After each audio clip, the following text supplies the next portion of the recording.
Of sound, Lavistro wakes in the underground. Cyber dragon host seizes the helm, dive into the madness of virtual realms. Welcome to DragonCast. Fire breathing wide, screaming loud. Lavistro's here to shake the crowd. Psychotic dragon ready to ignite. Hold on tight, we're taking flight.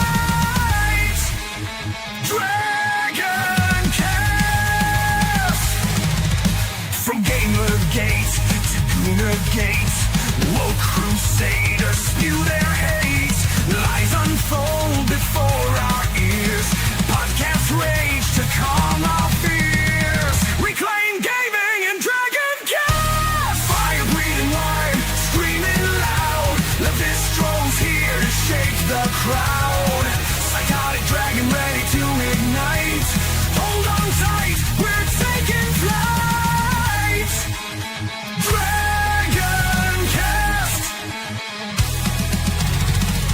Worlds clash in endless collision. Gaming news with a fierce precision. With a spark so wild it breaks the norm. In the tempest's eye of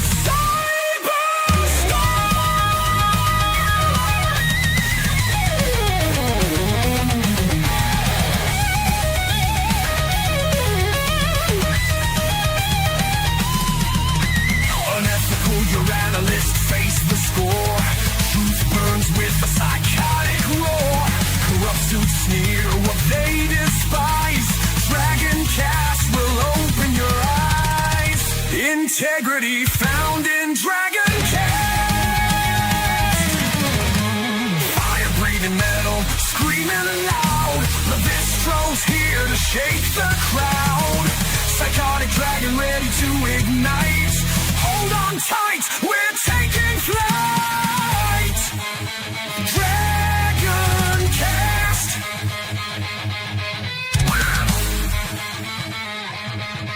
DragonCast.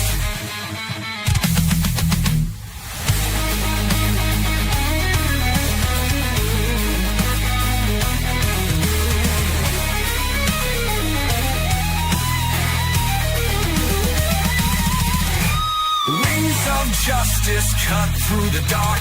Lavistro's roar ignites the spark. A dragon's heart fiercely defends the gaming world. Our passion ascends. This is DragonCast. DragonCast. And we're live, everybody. Hello, and sorry for the late coming in. Yeah, we're a little late and gay. That's on me, or rather, my doggo, who decided she wanted to use the indoors as a bathroom after I had just taken her outside. So, yeah, that's on me. But today's an extra special DragonCast. We have a couple of people, some you know from the past, and some you know from other streams. But before we introduce everybody, let me go ahead and say hello to the chat. We have Karrus, who said he brought chocolate milk. We have this loser for making us late. We have Tizzy saying "Ayo, hello," and I think we answered that question already. But then we have everyone's favorite Neko, and Commander himself. And our special guest. So hello, everybody. Everybody's coming in. We usually start slow, but people come in. Oh, and then we had the Cake King himself, King of the Monsters. There we go. But yes, so first we'll start introducing our panelists. We'll start with the newest member of our group, Karrus. How are you? I am doing well. I am finally back home. Work sucked. It was a long week of long hours and very little sleep, but I am glad to be back home. I haven't even been playing video games that much, except for one, as of last night. So I'm excited to be back into the gaming world after like a week of just, oh, when's it gonna end, please? Yeah, I'm not gonna lie. I heard you when you said you just got back home from your flight. I was like, oof, the jet lag. I can only imagine. Yeah. Yep. And Detroit, Denver, Portland. So yeah. oh yeah. Yeah. Yeah, no, I remember having to do that in the military. Could never do that again. The irony being a dragon and all, but that was kind of it's not the main reason why we canceled. I was kind of happy. Everyone was like, "Yeah, we can't stream tonight." I was like, "Okay, cool. I'm gonna go back to working on this video that I got done making." And when I was reading, I realized that I butchered my own script. And I don't mean like reading the script. I'm talking about when it's like that's not right. And I looked at the script. I got some of my sources mixed up. So when I do I treat my expose as kind of like a college paper. I want my audience is the college professor. I want to make sure I don't have someone say, "Well, actually, you got this wrong," per se. So you're always gonna have that one. Yeah, you're always gonna have that one. I mean, for example, I had a guy. I was showing this DragonCast guys, my crew here. I put in the title because I don't agree with the term conservative censorship org, because a conservative for me is someone who preserves an ideal land of the host culture, which would be the Constitution and stuff like that. So if you're preserving the Constitution as a conservative, you wouldn't be agreeing with any sort of censorship control.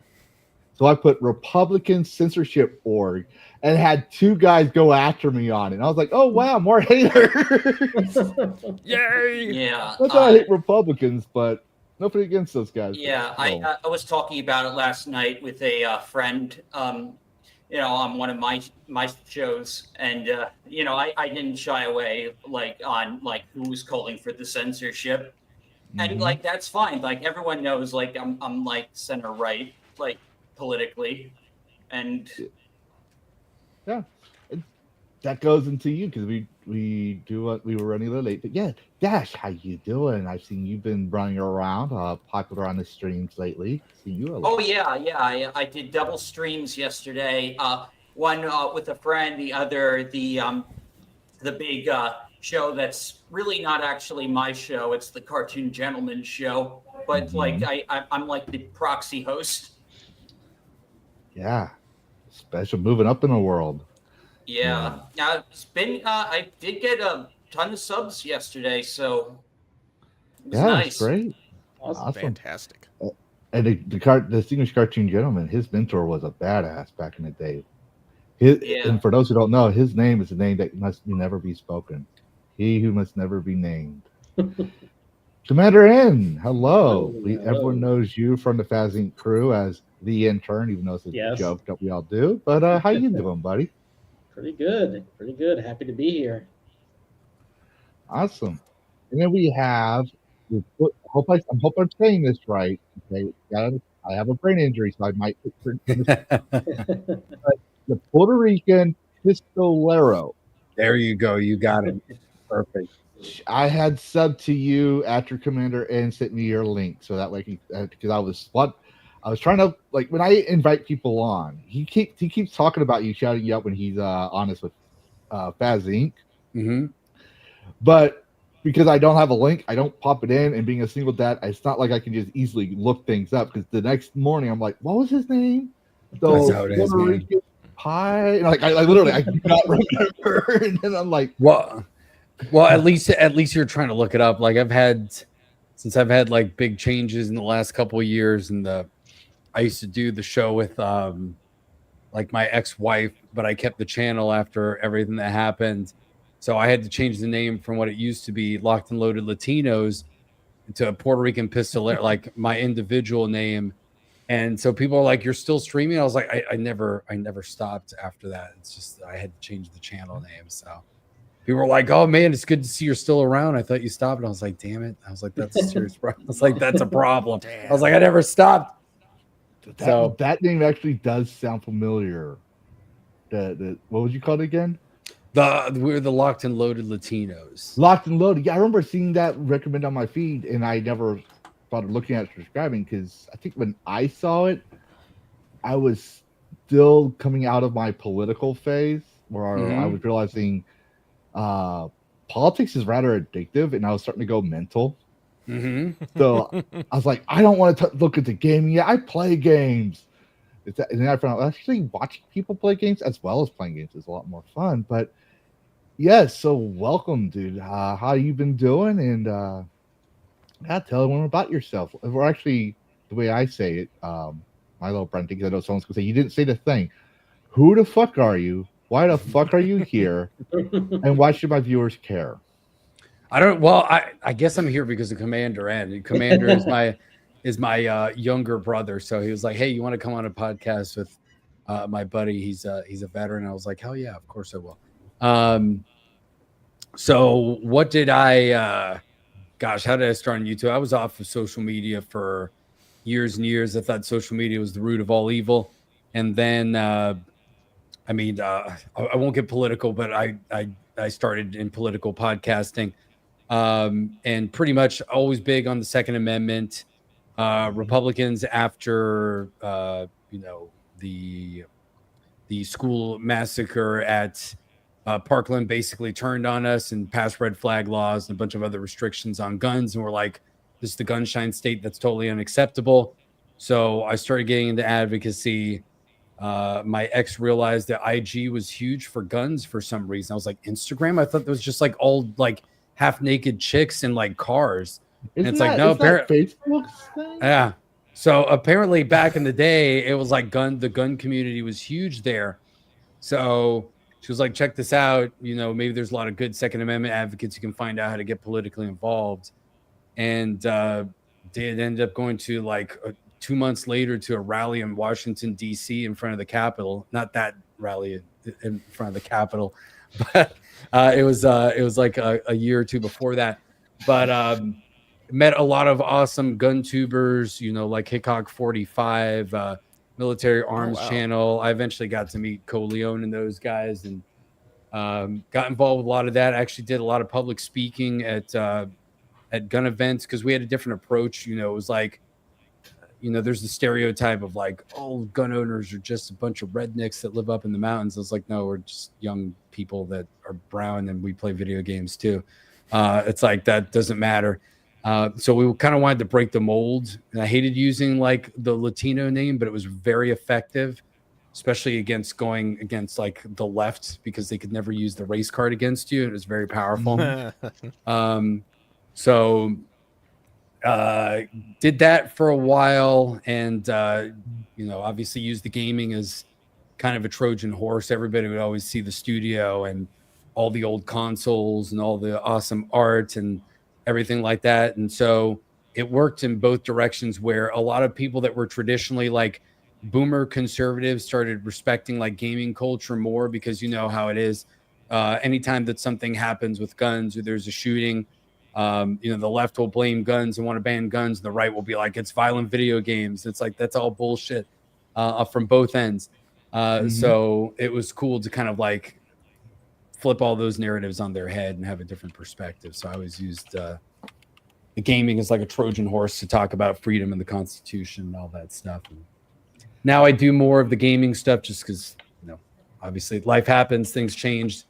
So I've talked a little bit less about politics than I used to, but that's probably, I know that's what people really want out of me. But I do gaming streams now, mostly with Commander and our father and uncle, which people get a kick out of watching men that are nearly 70 years old play video games and enjoy themselves, and it's pretty awesome.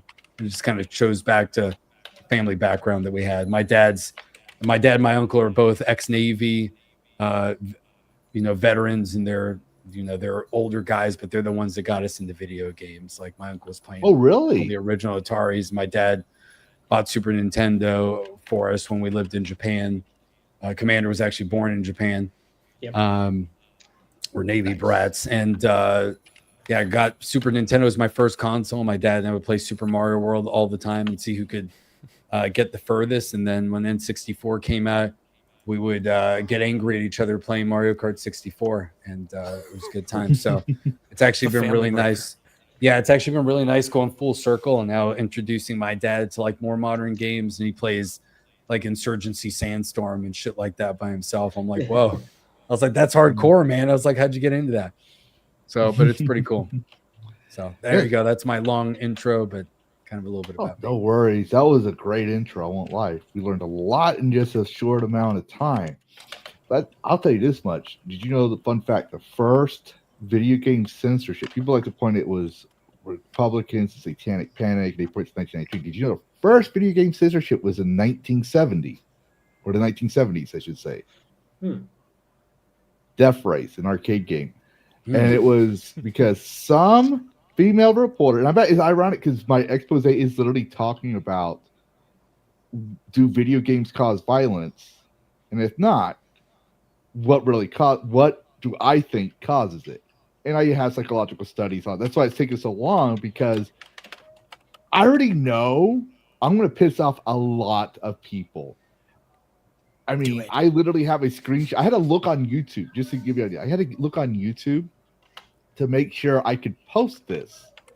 But thankfully, someone actually has the full, literally uncensored gameplay of Custer's Revenge. Because it was one of the censored games from the 80s. Oh, yeah. And I just wanted to post a screenshot with the censored thing, but I thought the whole Native American, because I'm Native American, like the whole thing would like upset people.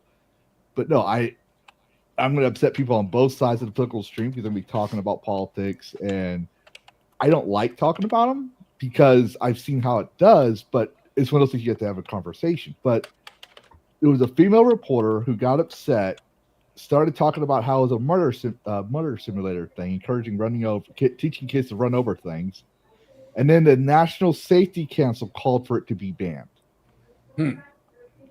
That was the start of banning games, at least for video games. Now, if you want to talk about games overall in America, the first censorship was in the Prohibition, when they were trying to ban, alongside alcohol, they banned pinball, skee ball, billiards, and one other game.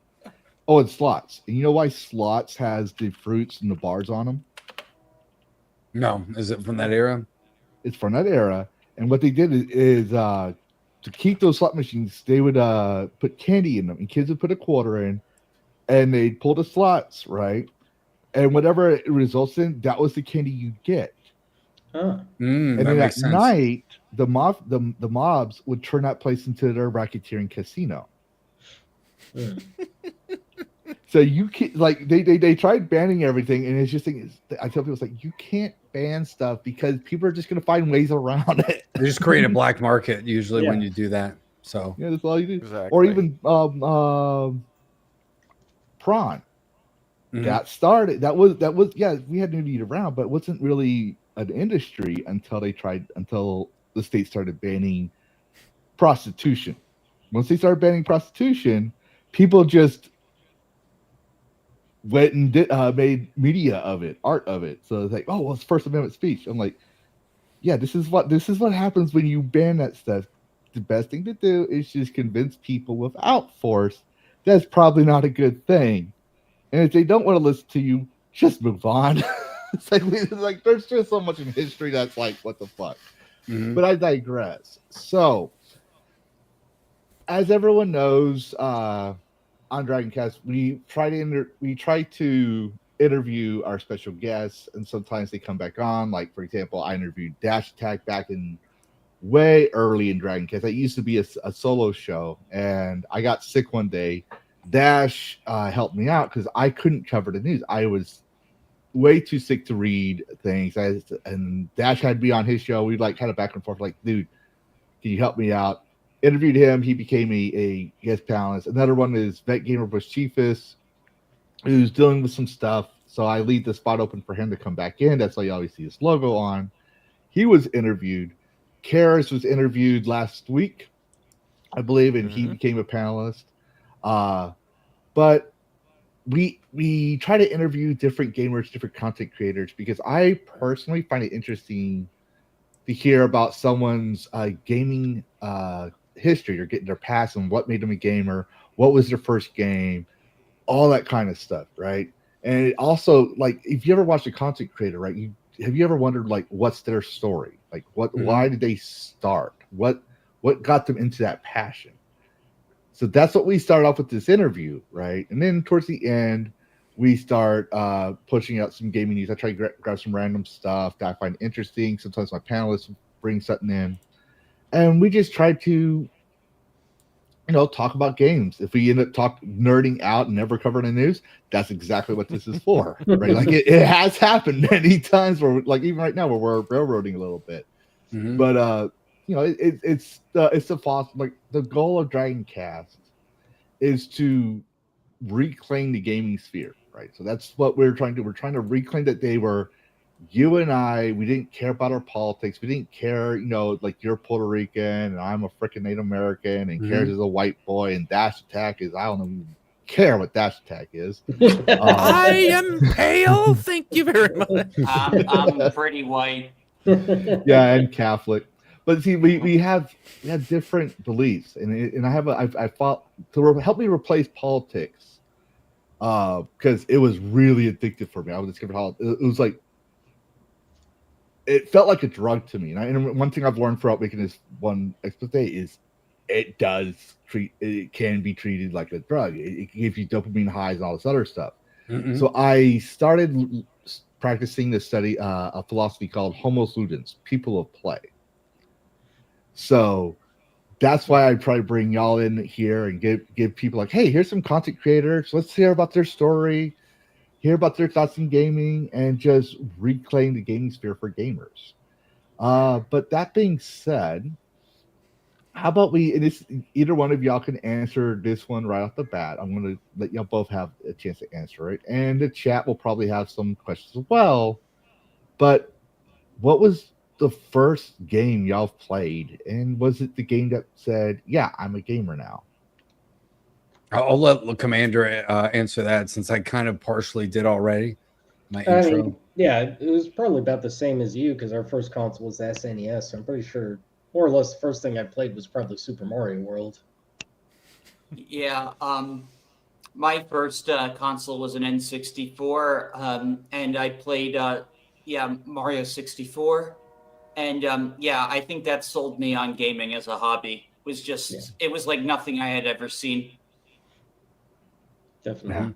There are a lot of little fun games on the SNES, like the Aladdin game was actually a great game on the SNES too.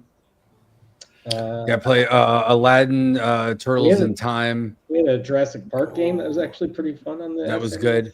I played a lot more because my uncle and our cousin, he's my age, so I'm about 5.5 years older than Commander. So early on, like I said, my uncle had like an Atari 2600. He had an NES, SNES, and so he already had cultivated this kind of gaming culture with my cousin. And my dad was never against this. Just he was exposed differently and got into things differently. But so that's where I really playing with my cousin Sean, playing a lot of Mortal Kombat and a lot of other games like that. And he's the one that exposed me to PlayStation, because we never owned a PlayStation until PS3. So that's where I got pushed there. I also have a lot of good memories with one of my best friends growing up, Andrew, because he always had the Sega stuff. So I had a lot of good memories of playing Dreamcast with him, and Dreamcast was just so far ahead of its time. It really was. Yeah, it was such a good console. So then really, so I was already there, and then I think the Xbox is just what blew everything out of the water, and Halo, and that just Xbox really took Live, being able to play games online. That took everything to the next level. Having LAN parties at the house and inviting a bunch of friends over, and just building our own patch cables and there, because they needed to be like a way longer than something we could buy, so we'd get a spool of like Cat 5 and just make patch cables right there, hook it all up to a switch, and have all these cables all over the house, and try to get 4 TVs and order some pizzas, and then just talk crap to your buddies. Your mom has to come in and be like, "Why are you guys cursing each other out?" I was like, "That son of a just like teabagged me after he captured that flag, that bastard." Oh, my dad would. And it was good great relation on that one. My dad. But I used to play Halo 2, and I mean, like, one of the things I love about Halo is, like, every time I hear it, I still remember the theme song, and it gives me goosebumps every time I even just remember bury it in my brain. But I would cuss out my friends, and my friends are so mean. They knew exactly how to get me in trouble. They would get me. They would get me pissed off so much, and my like, we were friends and our sisters were friends, so it was kind of like back before we all had headsets, right? They would text and be like, "Okay, he's getting mad," and they would tell their brothers, which were my friends, and get me to start cussing. That my dad says, "Okay, the idle hands are the devil's hand. Get yourself outside and start splitting wood." I would have to leave the game just because my friends got me to cuss online. Did you dirty? Go ahead. Damn. I've heard of rage quitting. I've never heard of rage booting. That's awesome. I can't chop wood now. I'm being pwned. Okay, you never tell my dad a Vietnam that he's like, I tried that once. I don't even know if I can say it online. I don't even know if I can say it on the stream. Let's just say, you don't tell us a Scottishman with PTSD from Charlie to shut the fuck up. You're online and you're playing a video game. You just don't. Well, I'm sorry. Go ahead. I didn't want me to interrupt y'all on that one. Oh no, not at all. Yeah, and that's I think that's really where it just and where it just went to the next level. And Yeah, after that, definitely. it was just like that's all she wrote. That was the golden age there, the Xbox, the PS2 Xbox until like the 360 era. PS3 was the golden age as far as I'm concerned, and it's been. And it's not that we haven't gotten incredible games since then, and some of the greatest games ever made. It's just that was when everything. It was kind of like the internet, right? It was still the Wild West, where it's like you could do anything, you could say anything, and everything still felt new. So every game that came out, it was a new concept. Things that we take for granted today. I mean, even Halo for console gaming was what like Half-Life and Doom were for PC gaming in different ways, like twin stick using dual sticks for an FPS, like, and have it work that well, really. And the whole, you've got a dedicated grenade button, you've got two guns that you carry, and that's it. And the regenerating health with the shields, it really just set the foundation for like console first-person shooters going forward. And then just being able to play a LAN game in the beginning and then eventually online on a console was just like, whoa, this is pretty good, freaking awesome. Just playing with other people in the world in general, it just became such a magical thing. Like, I think Dash, you mentioned the N64. Like, yeah, you could get some friends around, you could get 3 other people, but then the online world happened. You get 16 people. What? Yeah. And I even remember before Xbox Live was a thing, there was this program as Xbox Connect that would basically spoof a LAN, and you could play over the internet before Xbox Live and Halo 1, but it was connected through your LAN. You plugged in your PC, and as far as your Xbox was concerned, you were just connected by a LAN to someone across the world from you. Yeah, my first year of college, I remember that because all the dormitories were basically on, I mean, they called the internet too. It was like the research line that all the major universities have. And so you're getting like gig downloads in like the early 2000s. And it was wild at the time. But I remember because it was technically a massive LAN across the entire campus, we'd play Halo 1 and it would show up as like a LAN party. So it would just, all the Xboxes would see each other as just being on a LAN. So we'd play Halo 1 across campus, and it was great because people did get like a group chat going.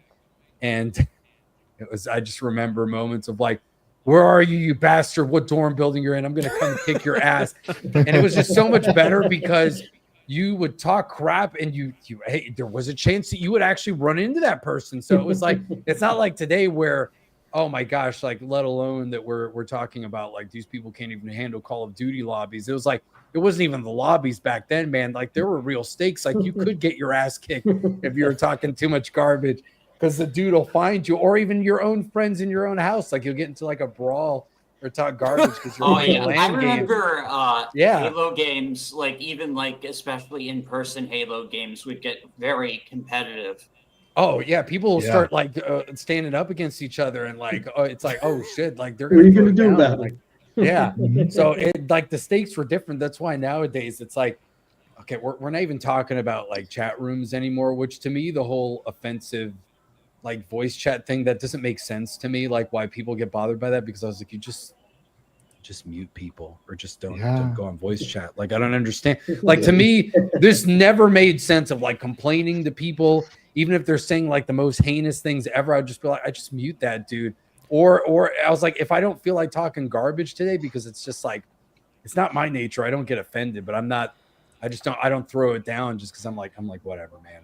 It's called picking your battles. Like it's not worth it.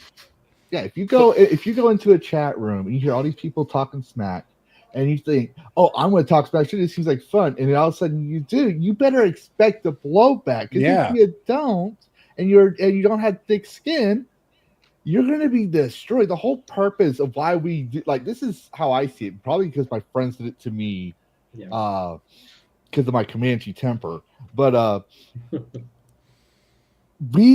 when we talk smack to each other, part of it is to jest and joke around, and have fun, right? We're roasting each other, busting each other's chops. But the other part is psychology. We want the other, especially when you're playing versus PvP, you want the other person to be so frazzled they can't think straight, so they miss their shot, and yet you're the one thinking clearly. It's like playing sports, what man. that's all about. It's not. If someone drops the N bomb, it's not because they're racist. It's to get you to get upset. Yeah. Did no one see basketball? Yeah, I mean, exactly. No, well, that's a problem. It's like people never played sports or watched sports, and this is why like it drives me crazy. Like I won't watch the NFL for a lot of different reasons now, but I have to say, like beyond the woke stuff, it's like you're not allowing people to celebrate when they get a touchdown and talk crap to the other team. I was like, what kind of garbage is this? I was like, this is the pussification of America. Like this, get out of here. Yeah, I was like, come on, man. If you can't talk garbage when you're literally like killing each other in a sport, like where have we gone? It's like World Angels Cup. in the outfield. Remember Daniel Glover? He was told not to swear. He just starts swearing, and so that kid puts his hands over his one brassiere. Yeah. The World Cup, the winning team will literally set the town on fire. Yeah. Even though they won. Yeah. They're just like, we're going to flip this car. We won. Yeah. Like, why are you doing this? And for the record, I always tell people, like, when they started stop doing the whole boycott the NFL, it's like, to be fair, I wasn't watching sports before it was cool. And it wasn't like I boycotted anything. It was, first off, sports wasn't that interesting, but I did like to watch a little bit of football. But when I was in the military, every time the games were on, or at least for my team, my first sergeant would have these schedules for CQ duty. So I had to be on duty 24/7. So I can't watch the games. I can't watch the sports. That by the time I got out, I just wasn't interested in sports. When I was like, I can't even follow this. The rules have changed. Like, I felt like an old man, and I wasn't even that old. It was just I haven't watched it that long. Yeah. Even though they had new teams, like, it was crazy. But going back to what y'all were saying about the SNES and the Sega Dreamcast, I got a question for each of y'all. And this is a very hard question. Like, this is like a make or break for y'all. Like I'm not trying to cancel y'all.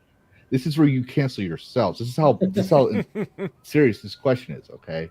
Because my audience is nothing but gamers, and they can smell a tourist. So, Mario or Sonic? Sonic. From a sentimental value, I have to choose Mario just because that's what I.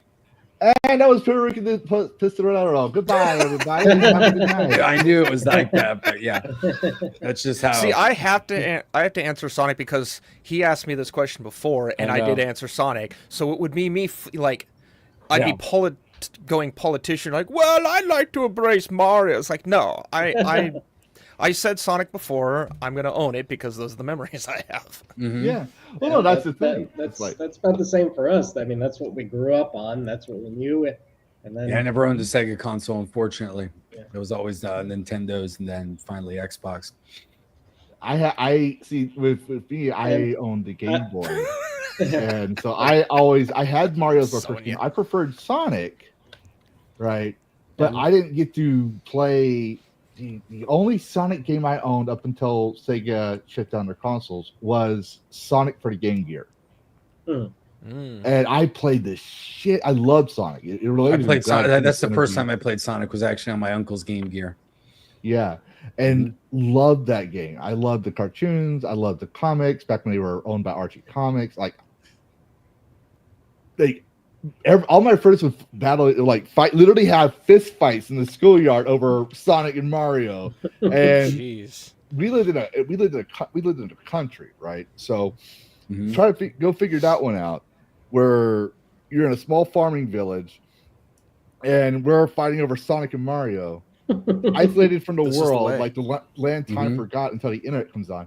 Then you go onto these forums and realize people were having these arguments and fights all over the world. Yeah, so I'm like, you know what? It's kind of nice just to bring back and recall those Gen 1 days of those first Gen 1 console wars and memories. Like for me though, if someone asked me what's my favorite game character, Link from Legend of Zelda, and that's because for me, when I was growing up, I was kind of a loner, and I had a hard time, communicating with people. So people picked on me a lot. And my mom bought me a Game Boy, and it was the Legend of Zelda: Link's Awakening, and Tetris and Mario's was. It was the old brick, right? Yeah. And when I found out that the main character had a sword, which I like swords back then, what boy didn't? But he was also left-handed, which I was. That Legend of Zelda was the game that sold me as a gamer. Like I played the shit out of it. I owned it, but like I tell people, like when it comes to Mario and Sonic, it would always be Sonic for me. But Zelda is the one that got me into being a gamer and sold me as a gamer. Oh man, I remember playing Wind Waker for the first time. I think that's what like really got me as a Zelda fan was Wind Waker. And to get where I was getting with this other thing is it helped me work out my problems to where I was able to do better in school. I was able to work out my frustrations and learn how to socialize and learn how to just not get picked on. Like I was the nerd that you do not pick on because I worked on a farm. So I was that nerdy guy, like nerdy looking kid, wiry frame that had a lot of muscle density because his dad made him work on a farm, and then becoming a teenager, lifting all those hail bells. Well, I had the same arms as you see as my dragon character does, just beefed up. That you don't want to pick on that nerd. But for y'all, has games ever been impactful for y'all's lives? I mean, clearly, Pistolero, you said that you started off using games to kind of bridge the gap between boomers and everyone else with second A politics and this and that. But I would argue that that's what got you to be a gamer, right? Because you clearly have a history of gaming. You continue going on. Yeah, absolutely. So what was games impactful in your life before you became a streamer? Oh yeah, absolutely. I mean, there's no doubt. Like it's been a part of my life since I was a kid. Yeah. And all of nerd culture. And my parents, like that's the one thing. Like we came from a conservative background, and my dad was in the military, but he never like thought the games were stupid or anything like that. Obviously, my uncle wasn't. So they've always been, very encouraged. And in fact, like they see like the gaming, streaming, and being successful is that like that's legitimate. Like that's like a legitimate thing that you can do, and they're proud of that, and they love to participate in it. I think it's a lot of my memories with my cousin because he was my exact same age. Yeah. So I'd spend a lot of nights like in sleepovers because Lawrence was obviously, or Commander's so much younger that he was a baby for a long time before we really got started playing video games together. So, like in that age is like between like 6 to 10 years old, it would always be my cousin because he's like a month younger than I am. And he always had more consoles than I did. So, we'd always play, Mortal Kombat, a lot of co-op games. I think co-op gaming is really what I love more than anything else in gaming, I think, because it's always been such an important part. It started with my cousin, and then obviously Commander and my dad. Now honestly, every relationship that I've had with a woman, like, she's got to go through the co-op games with me. So it's got to be like Halo and Gears of War and Borderlands, and all that kind of stuff.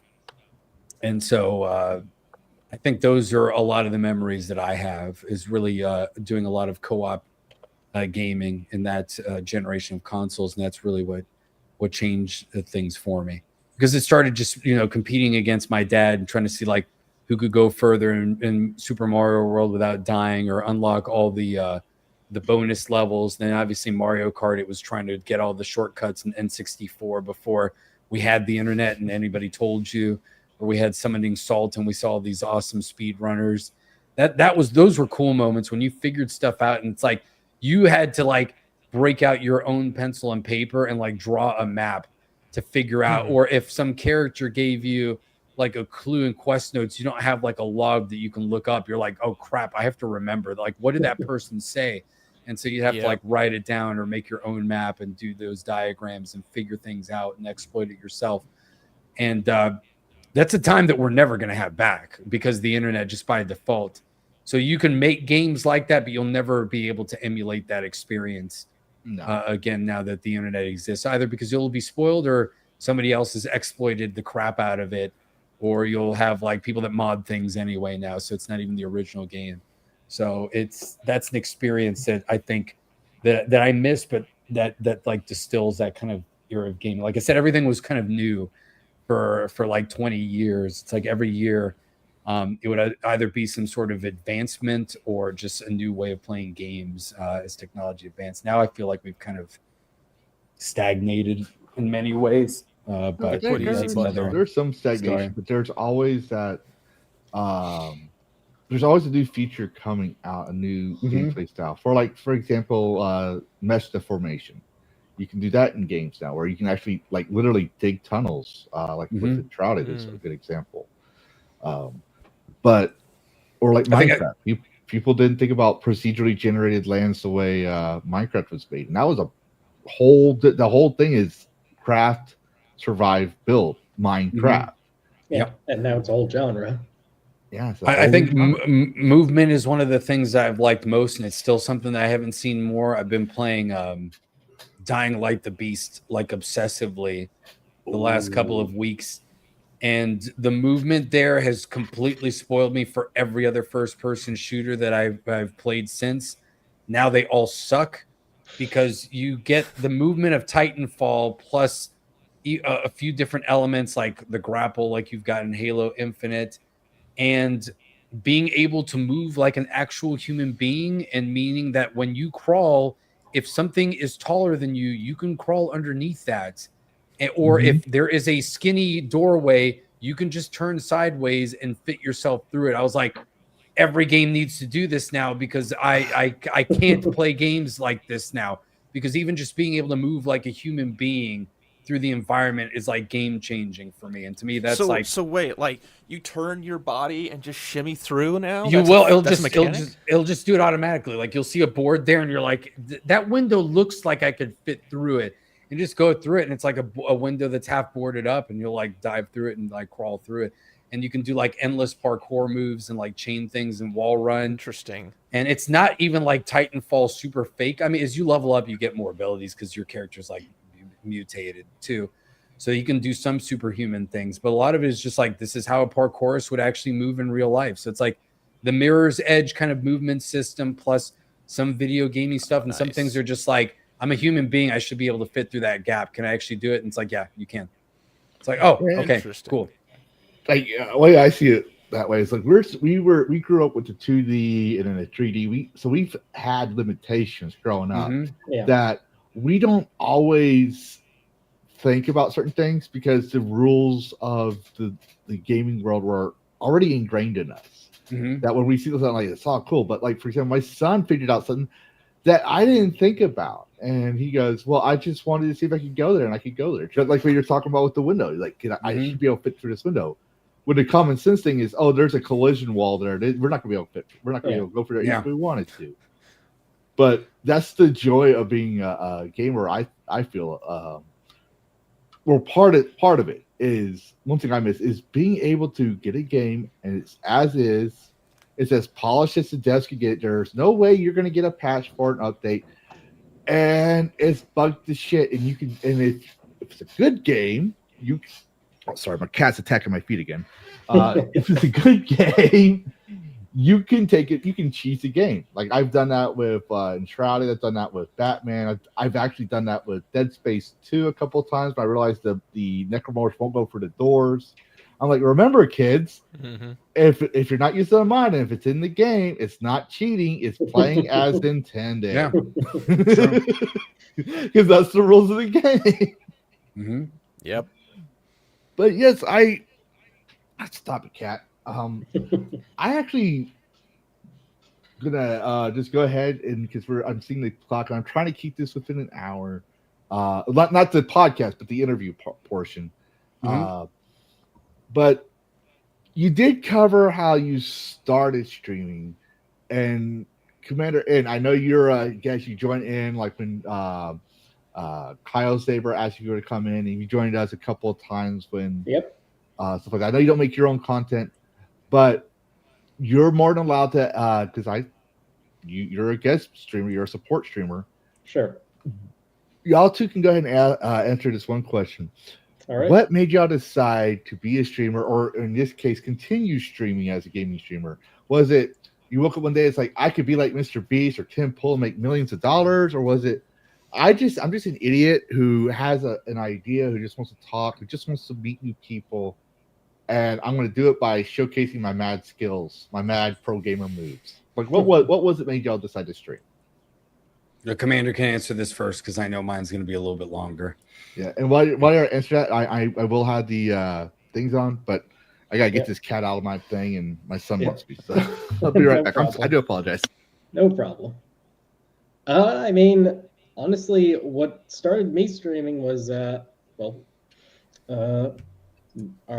my brother's ex-wife. She got involved with Geeks and Gamers Tabletop, and like she had fun, but she was never into tabletop gaming before. But she knew I was, so she's like, "Hey, they probably need people. I could put your name ahead, and you probably will do better at this than I will because you're familiar with like Dungeons and Dragons and stuff like that." I'm like, "Yeah, sure, I can do that." And she passed my name off to Arudai from what was formerly Geeks and Gamers Tabletop before that got shut down, now Moonskull. But yeah, he interviewed me, talked to me. He's like, "Yeah, you seem like a cool dude, and you know, Joe vouches for you, so why not?" And that's kind of how I started. And then I've met a lot of people through our community, and a lot of people now are like, I joke with people, I'm kind of like a stray dog people found that I just showed up one day and they like me and they invite me and keep me around.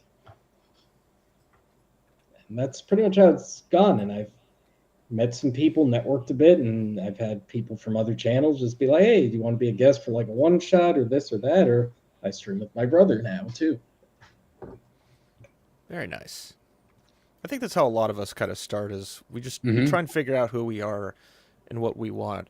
We have the fantasized idea of what we could be, but then reality hits. It's like we got to start basic. Yeah, we got to start small. Yeah, I winged it, most of it. I just winged it and things happened.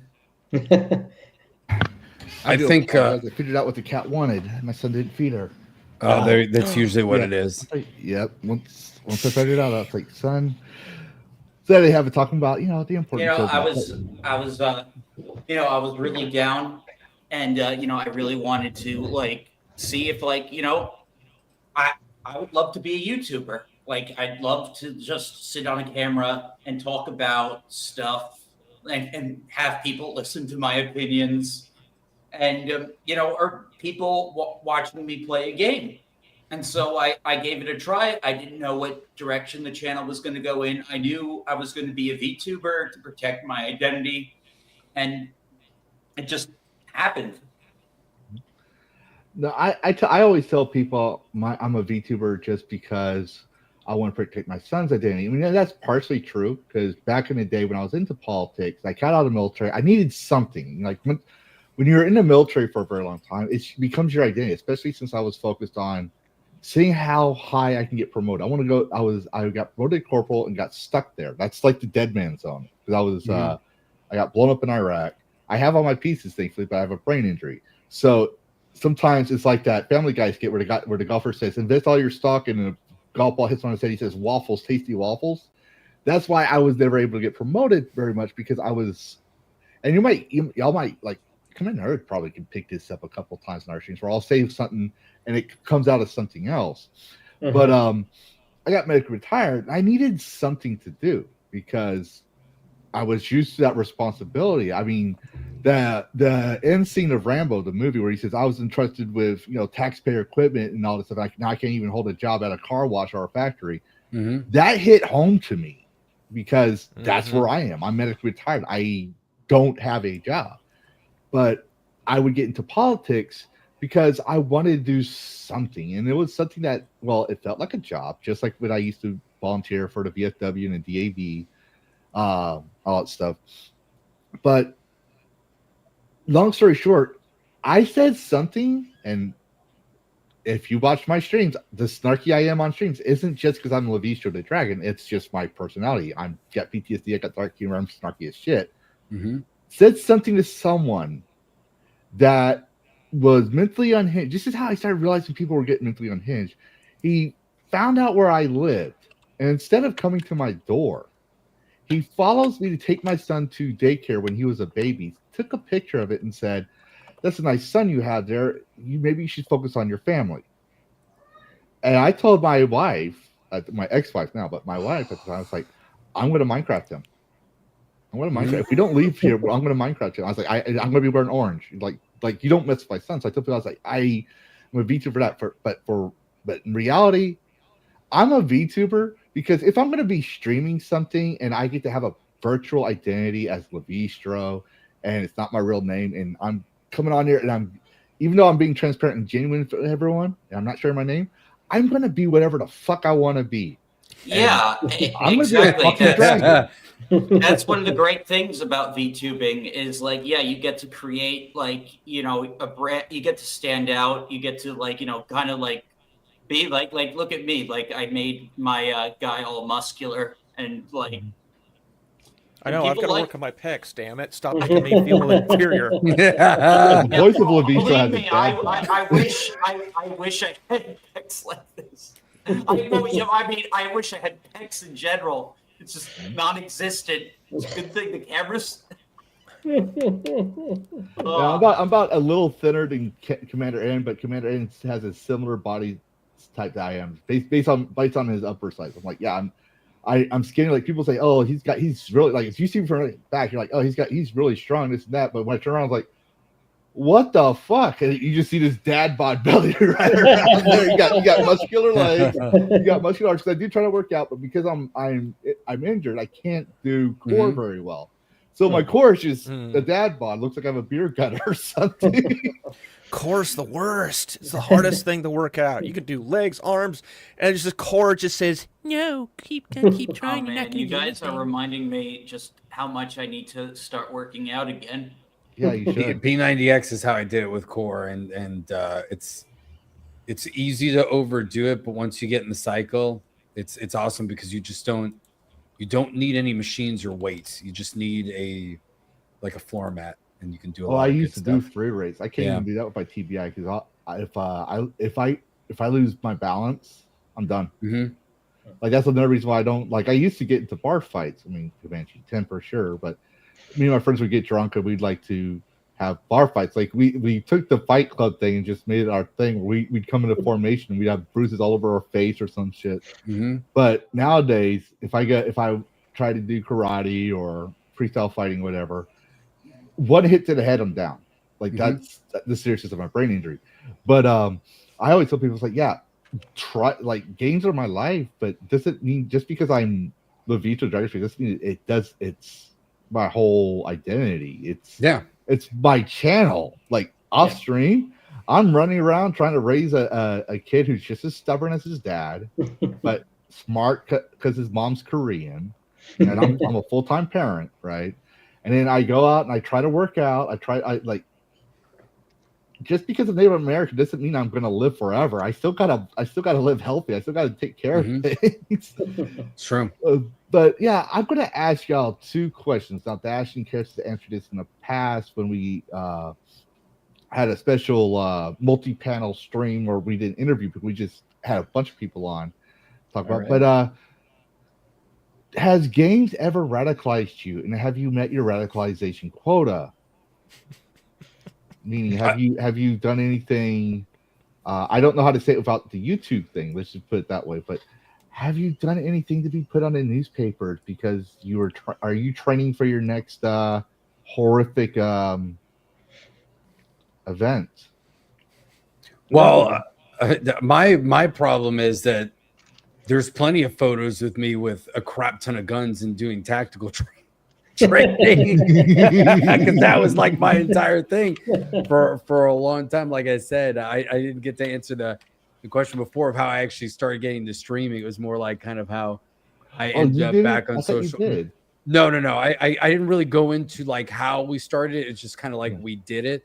So I got back go answer that question first. Yeah. So, we got back on the social media stuff, went to pretty much like right after I'd gotten married.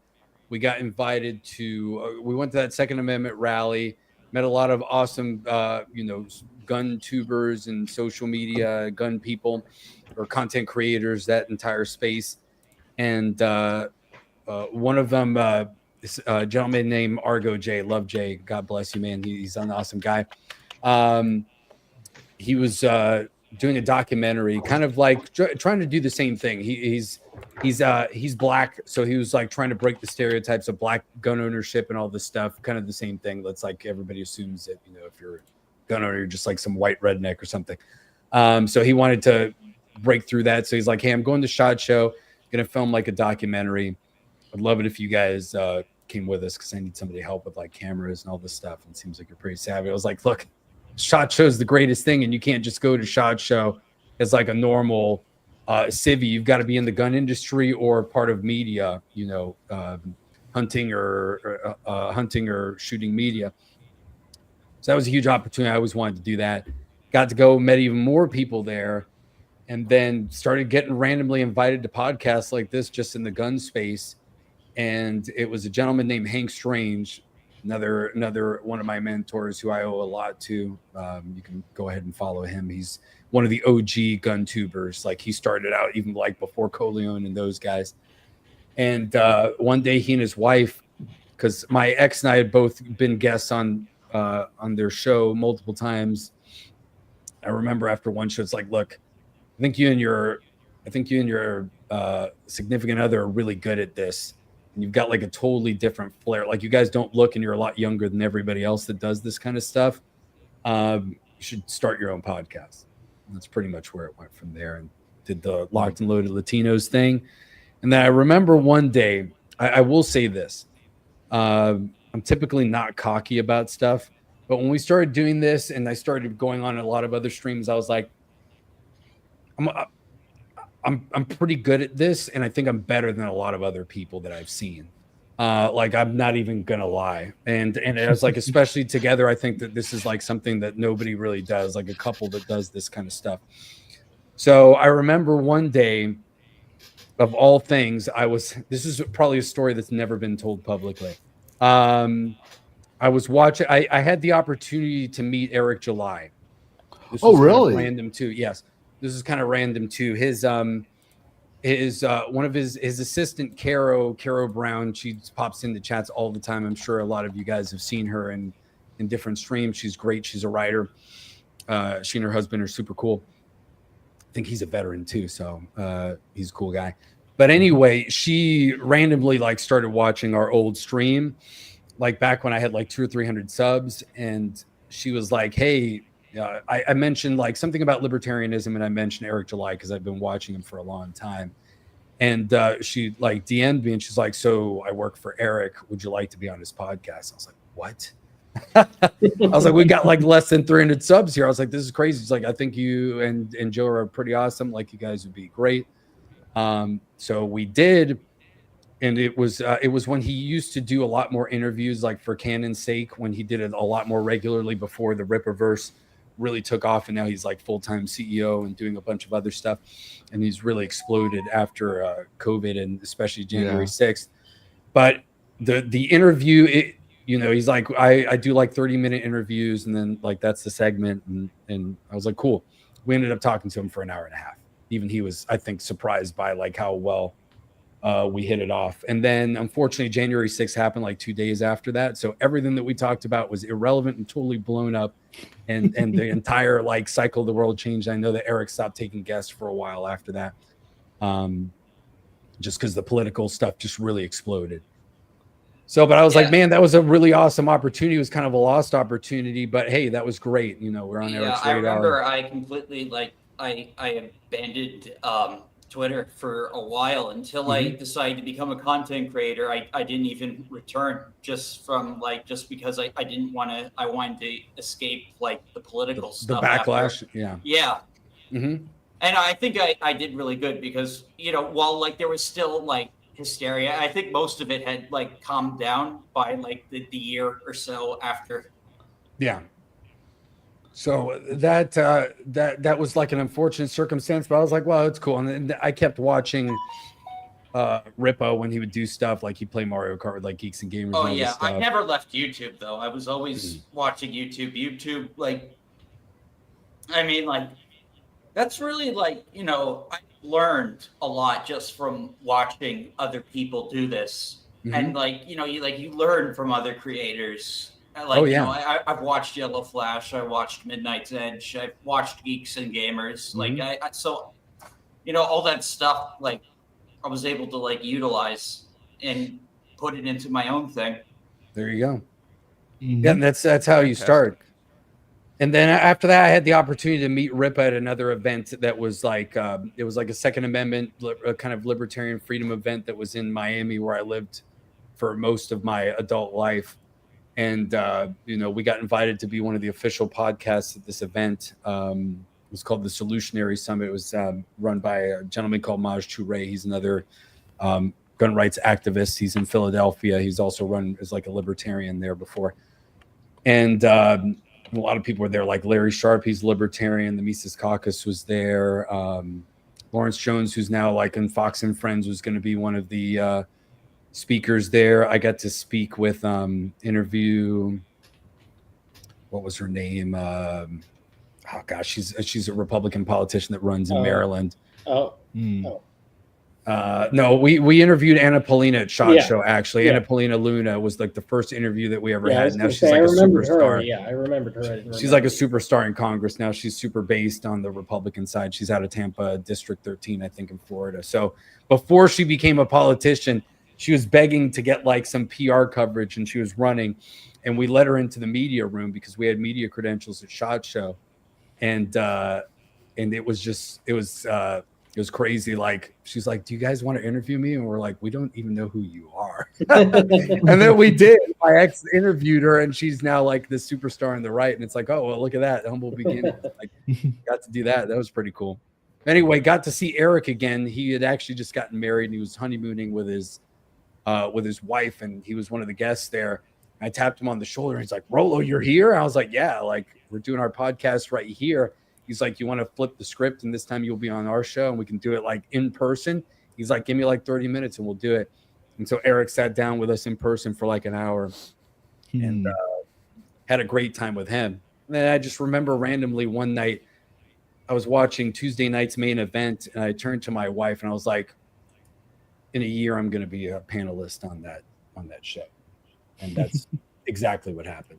And I just had that confidence, and I believed in it. And I became friends with some people at Geeks and Gamers, and eventually had the opportunity. Things didn't work out. It does have to do with my personal life, unfortunately, so I don't talk about it. But it was a great, it was, a crazy whirlwind experience. I never planned on any of that. I never wanted to be a streamer at the time. It was purely because I had a voice in politics, and I wanted to talk about the First and Second Amendment, and just educate people, especially in younger generations, millennials and younger, about the Constitution, their rights, and what they could do, and also show that like you can be a political junkie or educated or conservative, but you can still love and play video games, and you can also be a couple and share these things together. And it was just this awesome combination of things that I don't think a lot of people saw that often, and it worked really well, I think. So that's fun fact on that one. I don't consider myself political these days. I consider myself more civics minded, where I stay informed, but I just because I've had my own experiences on both sides of parties, as well as the Libertarian Party, that kind of made me like, I'm going to step away, which we talked off stream about. But I try to stay civics minded. I try to do my duty, and I take my oaths to the Constitution seriously. So even if I don't agree with people, right, and this has happened more times than not. Like, I'm a Christian, so clearly people are shocked when I defended Gooners and Gooner guys. Like, well, yeah, I'm a Gooner, right? Or porn. I'm like, well, porn's free speech. Here's these things that came out from the Supreme Court. It's their right. But fun fact, and this is one thing I found I found back when my political days, and it's still true today this day because I haven't seen any new studies come up since then. 60% of Americans across all generations, you're talking the greatest generation that's still around today, down to Gen Alpha, across all political spectrums, left, right, up, down, whatever you want to call it, 60% of Americans have a poor civics education. And if you don't believe me, there is a that seems low. That seems low, actually. I think it's worse than that. But I am very surprised I got as good an education as I did, because it really does seem like, people do not know like how our country was founded, how our system of government even works. Yeah.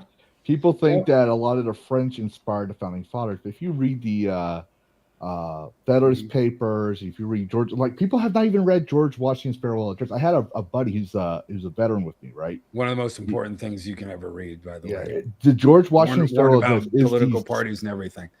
Yeah, it's literally the staple of American politics today. The George Washington's farewell address. He's our only nonpartisan president. But I told my friend about it, and he's like, I never heard of that. So he read it. This was during the Trump impeachment stuff. And he's big on conspiracy theories. And he started, after he read it, he's like, dude, George Washington can see the future. He predicted this. He was just like, no, he's just talking about how parties behave. Like, the thing about parties and factional and tribalism is the winning tribe will win, and they'll start, making laws in their way, and the losing tribe will start seeking revenge. It'll become a dictatorship between the two of them. And I was like, yeah, if you read your Constitution, if you read your right, like, for example, if you read the Federalist Papers, and I think even I want to say it's Thomas Jefferson's letters. I'm a big history buff, but Thomas Jefferson's letter, if you read them both, people don't realize you're supposed to read the Declaration of Independence and the Constitution in tandem.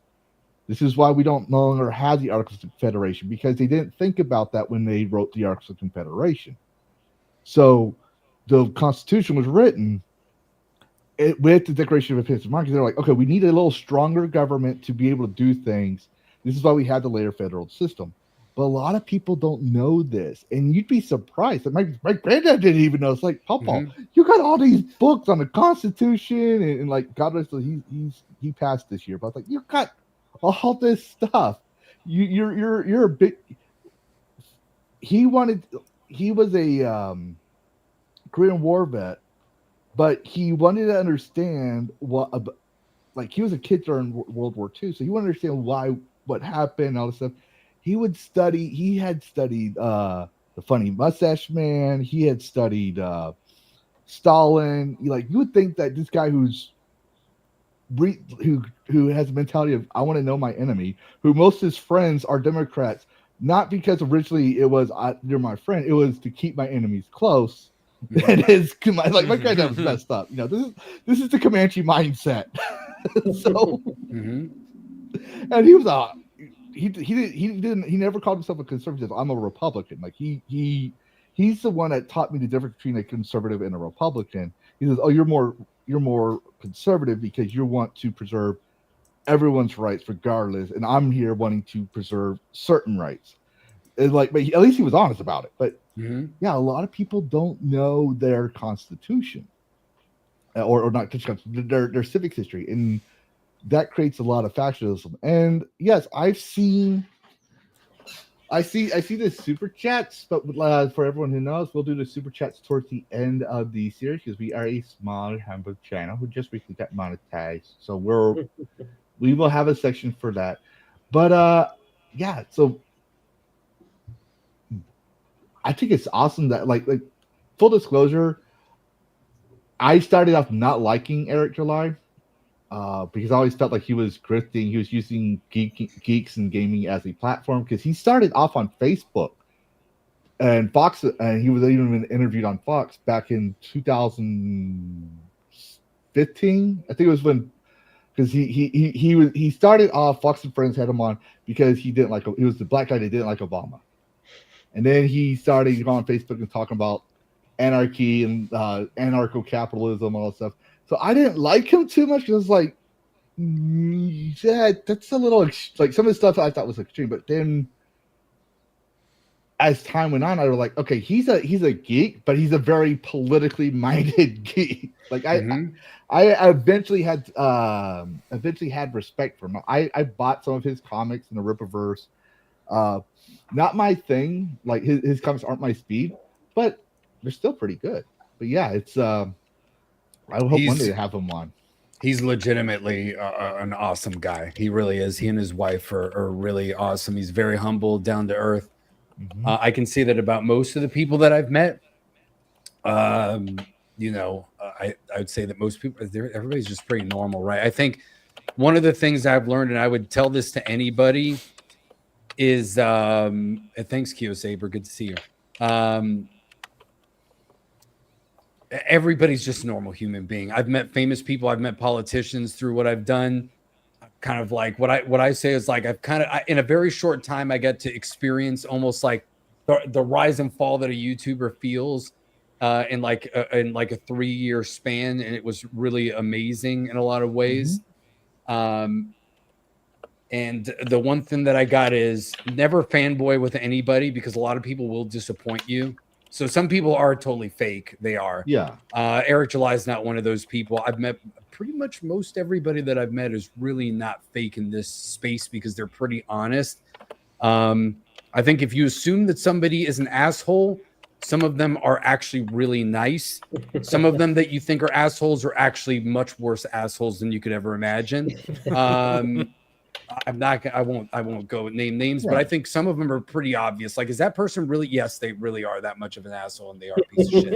And then there are the people that are like, I'll admit, I'm an asshole. I feel I'm an asshole. Oh, you're like it. No, I'm an asshole. Yeah. So, but others are like, it's just more like they're just being a little bit bombastic on camera, and it's more fun, or you just get them around the right crowd. Like, Epic Mike is the nicest person that you'll ever meet in the world, and he comes off as like a crazy dude sometimes, or like a little bit of an ass, but that man will like give the shirt off his back, and he's like a man of Christ, like that I can assure you of that. You want a little lore about Epic Mike?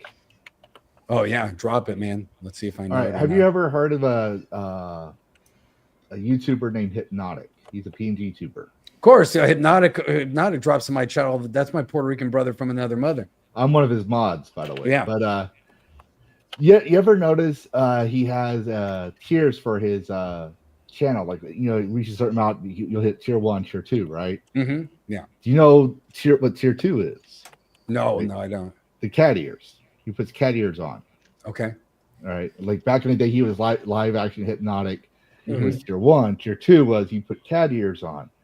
Now, when you hit tier 1 or tier 2, he has the VTuber version of those. Yeah. When he was starting to get up there, this is right before Gamergate 2 happened. When he was just starting to get up there, he was like I want to say it was close to 5K when this happened, but he had Epic Mike on. He says, I don't know what I'm gonna do. He's like, well, why don't you get cat ears?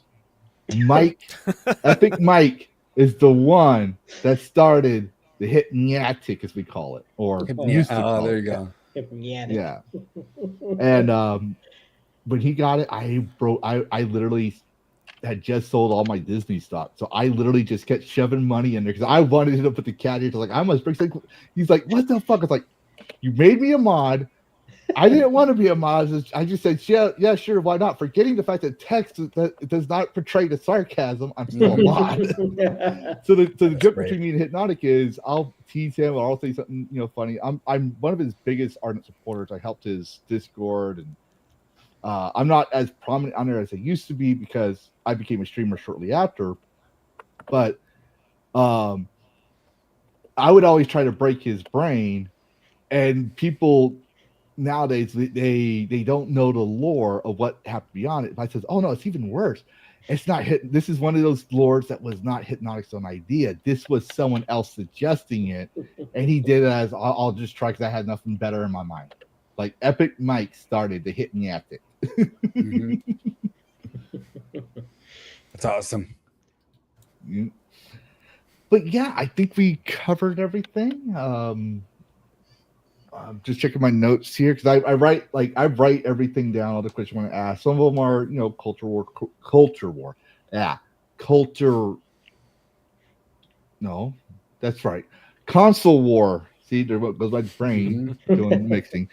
Console war questions, and some are just your backgrounds and stuff. I think it's a great. I think it's great. Like, I'm glad Commander N mentions you. Like, he shouts you out every time we do the outros for FastSync on Wednesdays, and he's on. I appreciate it. That's my bro. For everyone else, their links are in the descriptions. Those that just like with us. So go check him out. But normally, Pistolero, or can I just call you Rolo?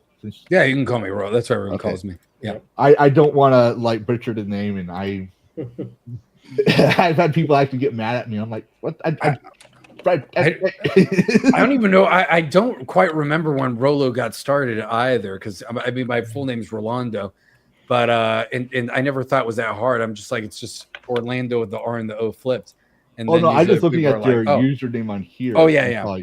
Because I'm horrible at names, but everybody called me for me to remember. Rolo. I don't know if it started because of the candy. I don't remember if it was like one of my Asian friends, because Asians always give each other nicknames because they have a complicated name that white people can't pronounce. Yep. So every time that I met in like my first year of college at like Georgia Tech, I ended up being friends with like a lot of Asian people just because of my roommate and just because we lived in Japan for a couple of years. So I knew a lot of like Asian culture and about J-pop and K-pop before like anybody else, just because I literally exposed to it in person. So all my Asian like friends would have like their Asian name, and then they'd have an American name that was like totally unrelated. So I think it was one of my names her name is like 2V Nguyen, and her American name is Pauline. I was like, Pauline? What? Why? And then she's like, that's just my thing, because people can't pronounce her name, and she has a different name for American. Same thing. There you go. But the funny thing about Koreans is that they get crazy names, but then like half of them have the last name Park. And you're just like, wait, what? So it's like, if you know an Asian person that has the last name Park, you, without seeing them, you're like, that's a Korean. Right? That's just how it is. Yeah. So it's or crazy. Samsung. Yeah. Or if you see when you know it's a Vietnamese person, like that's just how it is. And like Chen will be like Chinese, and anything like that. And then if it sounds cool and really flows well, it's probably Japanese, because Japanese is the best sounding of all the Asian languages, in my opinion. It just sounds, it comes off very, it's like, what is it that the Merovingian said in the Matrix Reloaded about why he likes French? He's like, it's like wiping your ass with silk. So French is like that. So that's Japanese to me is like, it's the best sounding of all the Asian languages. Chinese sounds really harsh and crazy. Korean's pretty good. Korean's pretty good. It's like in between, but Japanese just flows really nice. So there you go. People are like, I remember one person that was like, "Oh, you have no idea what Koreans are like." I'm like, "Oh, really?" Okay. I love Korean. I Sure, look, why Buster. not? I just saw this hot Korean chick back in the day, and I wanted to talk to her. And we could barely speak. She could barely speak a lick of English. We were only communicating on text because of Google text translations. So I went and told because I was still going for college while I was in the army. Like I went and learned East Asian studies just so I could learn Korean to talk to this person. So Hongu Gro Chogo Mario, you tell me I don't know shit about Korea? It was crazy. It's like, behold the power of boobs. like a lot of Asians are like, not to make fun of them, but generally they're smaller. But she actually had a huge pair for her Korean, which is what got my attention on her. Really? She looks exactly like Eve from Stellar Blade. I kid you not. People when I got married, a lot of my buddies and fellow soldiers just got all jealous. Like, how come where'd you find her? I'm like, knocked her down on the subway and said, "I'm sorry, I didn't see you there." Like literally, that's how we met. She's like 5, like borderline midget. Like she's really short. Mm-hmm. Our son is actually getting taller than ours. He's actually an inch taller now. He's 10 years old. Mm-hmm. So, but yeah. Anyways, Rollo, you know that traditionally on podcasts, and they usually wait towards the end. They'll be like, "Okay, so Rollo, tell everybody where you're at," and blah blah blah blah blah. I hope Commander N relayed this to you. We try to do things different here. Because some people have merch, some people have, their side gigs. I try, like, your interview is selling you to my audience. Like, I don't care if my audience follows you, never follows me ever again. My point is to rebuild the community. Maybe one day we'll talk again someday. Who knows? Mm-hmm. But it's to sell you. And the end of that, I like to try and give people a taste of, what the Puerto Rican Pistolero and his brother Commander N are like. Mm-hmm. So this is the part of the stream where the guest of honor somehow manages to DDoS my stream, and for 15 minutes. 15 minutes. Whoa, there you go. That's up to 15 minutes. Somehow hijacks the machine and shills their shit or whatever they want to say to the audience for up to 15 minutes. Whoa, that's intense. There you go. All right. Well, hello everyone. I'm sorry. Maybe I didn't make it up to. So if you're done and you don't want to continue anymore, then you just let me know and I'll bring everybody back. Oh yeah, no, that's no problem. I mean, you can have everybody on it. I could just host it if you want. I've done a lot of things like that back in the day. So yes, everyone, I'm Rollo the Puerto Rican Pistolero, and I'm joined by Commander N, who is my younger brother and partner in crime in many video game endeavors. I really like it. Like you saw earlier, I focused really on the Second Amendment, First Amendment, free speech, and then really brought in gaming as my passion and kind of a Trojan horse to be able to talk about those things and engage in the culture war. Because, Andrew Breitbart said very famously, and I think it kind of goes both ways, but politics is downstream of culture. And I think that one of the reasons why we've seen, the destruction that we've throughout all of our culture is because one side of the aisle really does not think that culture, art, video games, movies, all of that is important. So they've ceded that entire territory, which, obviously working hard, having a family, having your values, those are all things that are very important. Those are pretty traditional values that many people can agree on, but you have to give people a reason to really love being alive, and that is art. And I think too many people on the right or conservatism or Republicans, they disregarded art as something that's irrelevant and not important. And that's something that was a huge mistake. And that's how the culture was able to be taken hostage for so long, and why we've seen wokeness permeate through that, because there was no effort to even credit what art can do for a society and how you push your message, really, because that tells you everything about a society, the art that you produce. And if you look at the art that has been produced in the United States over the last decade, especially, it's garbage. And that's why people look at this country with such disdain. And it's also why you've been able to see entertainment from other cultures, primarily Asia, start dominating so much, because they still produce content and art that they want to produce, and it's not because of political correctness or anything like that. So that's why I got into this. This is what I fight for all the time. And in the short amount of time that I've been doing it, I've seen it explode so much. And that's why, you know, we've got podcasts like this, DragonCast, where more and more people that were not in the political space, or people that normally wouldn't speak publicly, now have the platform in a sense, in a way that they are comfortable. You know, not everybody wants to go out there physically and become a politician or go in the streets or even film like these protests and get in there and get involved. I think that's all important. That's good. We need people that do that. But for normal people to be able to go on camera, be able to speak, you know, about these topics, explain to them and articulate their ideas, why they're passionate about it, and why they don't want it to be taken hostage by people that just want to exploit it for power or to push their own agenda.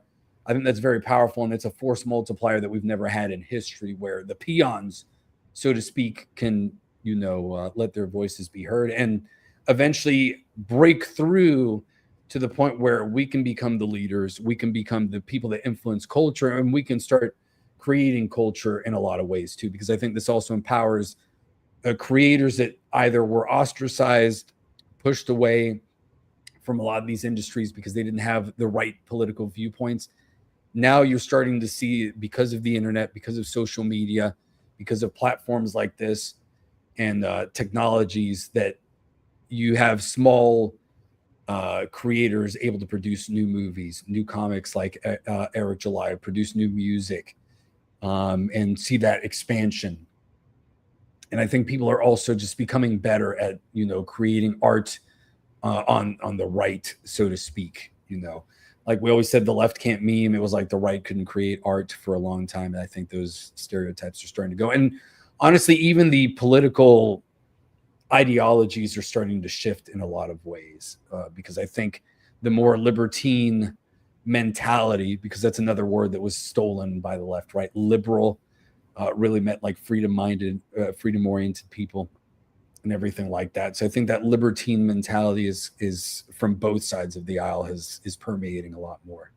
And you're seeing a more of an acceptance, which I think, ironically enough, as much as millennials destroyed stuff, I think older millennials, like from my generation, we were just absurdly politically correct. I remember, you know, we're talking here about different races and how we're all, even in this chat, and you know, people's significant others, or we're all different races here. Like, we used to be so politically incorrect. I remember going to college and even having that joke. Like I said, a lot of my friends happened to be Asian, and I was like the token Latino. I remember going out one night, and this guy, I think his name was Philip Chan. I want to say his name is. So Philip Chan, if you're out there, like I remember this. And he was like, "Oh, so you're a Latino, so you must be Mexican, right?" And I remember I turned around to him, and in front of everybody else is Asian. I was like, "Well, you must be Chinese, right? Because I can't tell the difference between all of you. You all look the same to me." And everybody started laughing, because that's how it was. That's how we were. We were post all this political bullshit that we see nowadays. People didn't get offended. And you understood too, like, if you're drawing the line and you're making somebody feel bad, like, you're not going to be mean about it, but you're going to be loose about things. And everybody was chill. And then the powers that be couldn't have that. I won't get into more of that, but that's when you started seeing the crux of the culture war, the first Gamergate. It started happening politically before all of that, but that's where I think a lot of that originated. You saw that destruction because they started seeing that younger generations were becoming post-racial and politically incorrect, and the elites couldn't have that. They had to have those divisions, and race is the oldest division in the US. And so they exploit race, feminism, all that stuff to try to push everyone against each other. And we got to stop that. And we still have a lot more to do. But I think we've moved in the right direction. We're going to have our own struggles and conflicts in between too. I know a lot of people on different sides of that as well. But I think I think we're moving in the right direction. So, Commander, I don't know if you have anything else in there. I wanted to rant because I kind of do this naturally. Yeah, So I mean, I think you hit the nail on the head. Like, there's all parts of culture that were neglected by some people for a while, and there's like some people like to say being a nerd is in now. That's just kind of how it is. mhm. But we can't also be jerks about it either, because I meet some people that are kind of elitist too. They're like, well, I was bullied for this stuff when I was young. Why should these, now that it's cool, why should we let people in? I'm like, it doesn't matter. If people like enjoy something, let them enjoy it as long as they're not hurting anyone. Yeah, it's true. The gatekeeping can be dangerous in going both directions, and that's something that we have to be careful about. Because you want a certain level amount of something, especially if it's something that's like important with canon, and you don't want people to change that. At the same time, you've got, if you wanted your IP to be successful and for people to make more, a lot of times it's got to make money. So you're going to bring people in, right? Yeah. And new fans. So you always have to draw the balance between respecting the source material, respecting the original fans that were always there for you, and also embracing new new fans and exposure. So No, absolutely. Like I tell a lot of people, like, I get it. Like, there's a lot of old stuff that you love, but you can't be clouded by nostalgia either. Because I meet too many people that are like, "Joe, just because something's new, it's bad." I'm like, that's not necessarily true. If you don't like something, you have to find the merit or lack of merit that actually makes it not good. You can't just dislike it because it's new or different. I think one of the things that we run into too, and it's not something that I experienced so much when I was involved with a lot of other channels, but it's something that I've seen more, is that obviously the rise of the grift is also something that you have to be careful about, because social media, whether you're talking politics, guns, or video games, very much accommodates a grift and chasing the algorithm to try to make money when you make it a career. So I think that's one of the annoying things that we have to deal with, because we are inherently politically incorrect. We can take a lot of crap. So sometimes when I do see a game come out and it's got like one woke thing, but if you actually play the game, that's the only woke thing in like the entire game. Yeah, it's almost like you're being a little bit exaggerating here about this. I'm not even going to be afraid. Yeah, I'm not even going to be afraid to say it. Like to me, this whole thing with the Digimon Time Stranger, just because in the options menu it has type A and B, and yet the rest of the game is fine. Oh, for example, I have a hot take on this one, and VetGamerBoceifus shares this with me. I think Valkyrie winner as well. He's in our chat. Great guy. He streams with us on Fridays, but he's not a streamer. He's just kind of like how Commander ended. He supports everyone else. But I really don't care about type 1, type 2. Like, that's not my deal breaker. Like, do I want male, female, masculine, feminine? Yes. You give me that, I will say, hey, this game has these deep. That tells me that you have the stones to stand by your game. You're not cloud chasing. Yeah, definitely. But here's the kicker. I'm a gamer. Also, I'm a PC gamer. And if you're a PC gamer, that means that you're going to find a mod to change things or fix things you don't like. Yeah. So that's not my deal breaker. My deal breaker is, to quote Az from Heel versus Babyface. If you don't know who Az is, like, I know we do, but for people who out there who don't know, I know. I come home, I just put my son to bed. I'm sitting on my comfy chair, grab my controller, and I don't want to hear you preaching. I really don't. You want to do a political game? Cool. Make it engaging. You want a good example, a staple? BioShock. BioShock 1, for example, and I'm thinking about playing it as one of my next games. I'm not 100% on it because I have so many games to choose from. But BioShock, when I played on the 360, was an excellent blend of criticism of Ayn Rand's objectivism and Marxism, of how it can go wrong through the flaw of man. And yet it's done in a way that it's not beating you over the head with it. You could go through the entire game, just like with Dead Space and everything else, not caring about the lore. All you want to do is just sit down, grab a gun, and go at it. Like, you can do that. Or, like me, I like to explore the map. I want to know what made this world. I will sit there on my live streams, and I will look at things. I'll tell people because I used to do game design. Yeah, I've been around for a while, but I used to Yeah, use that. And why I'll don't tell you tell people everyone how visual great Unreal storytelling. Engine 5 is? What? I said, why don't you tell everyone how great Unreal Engine 5 is, right? Oh, Yes! yeah. Oh no, I did a video on that because I found it interesting because I knew about this before. I sent this to Hypnotic, Horrormata, Vera Dark, all this. This is before I started streaming. This is before I started, people started paying attention to me.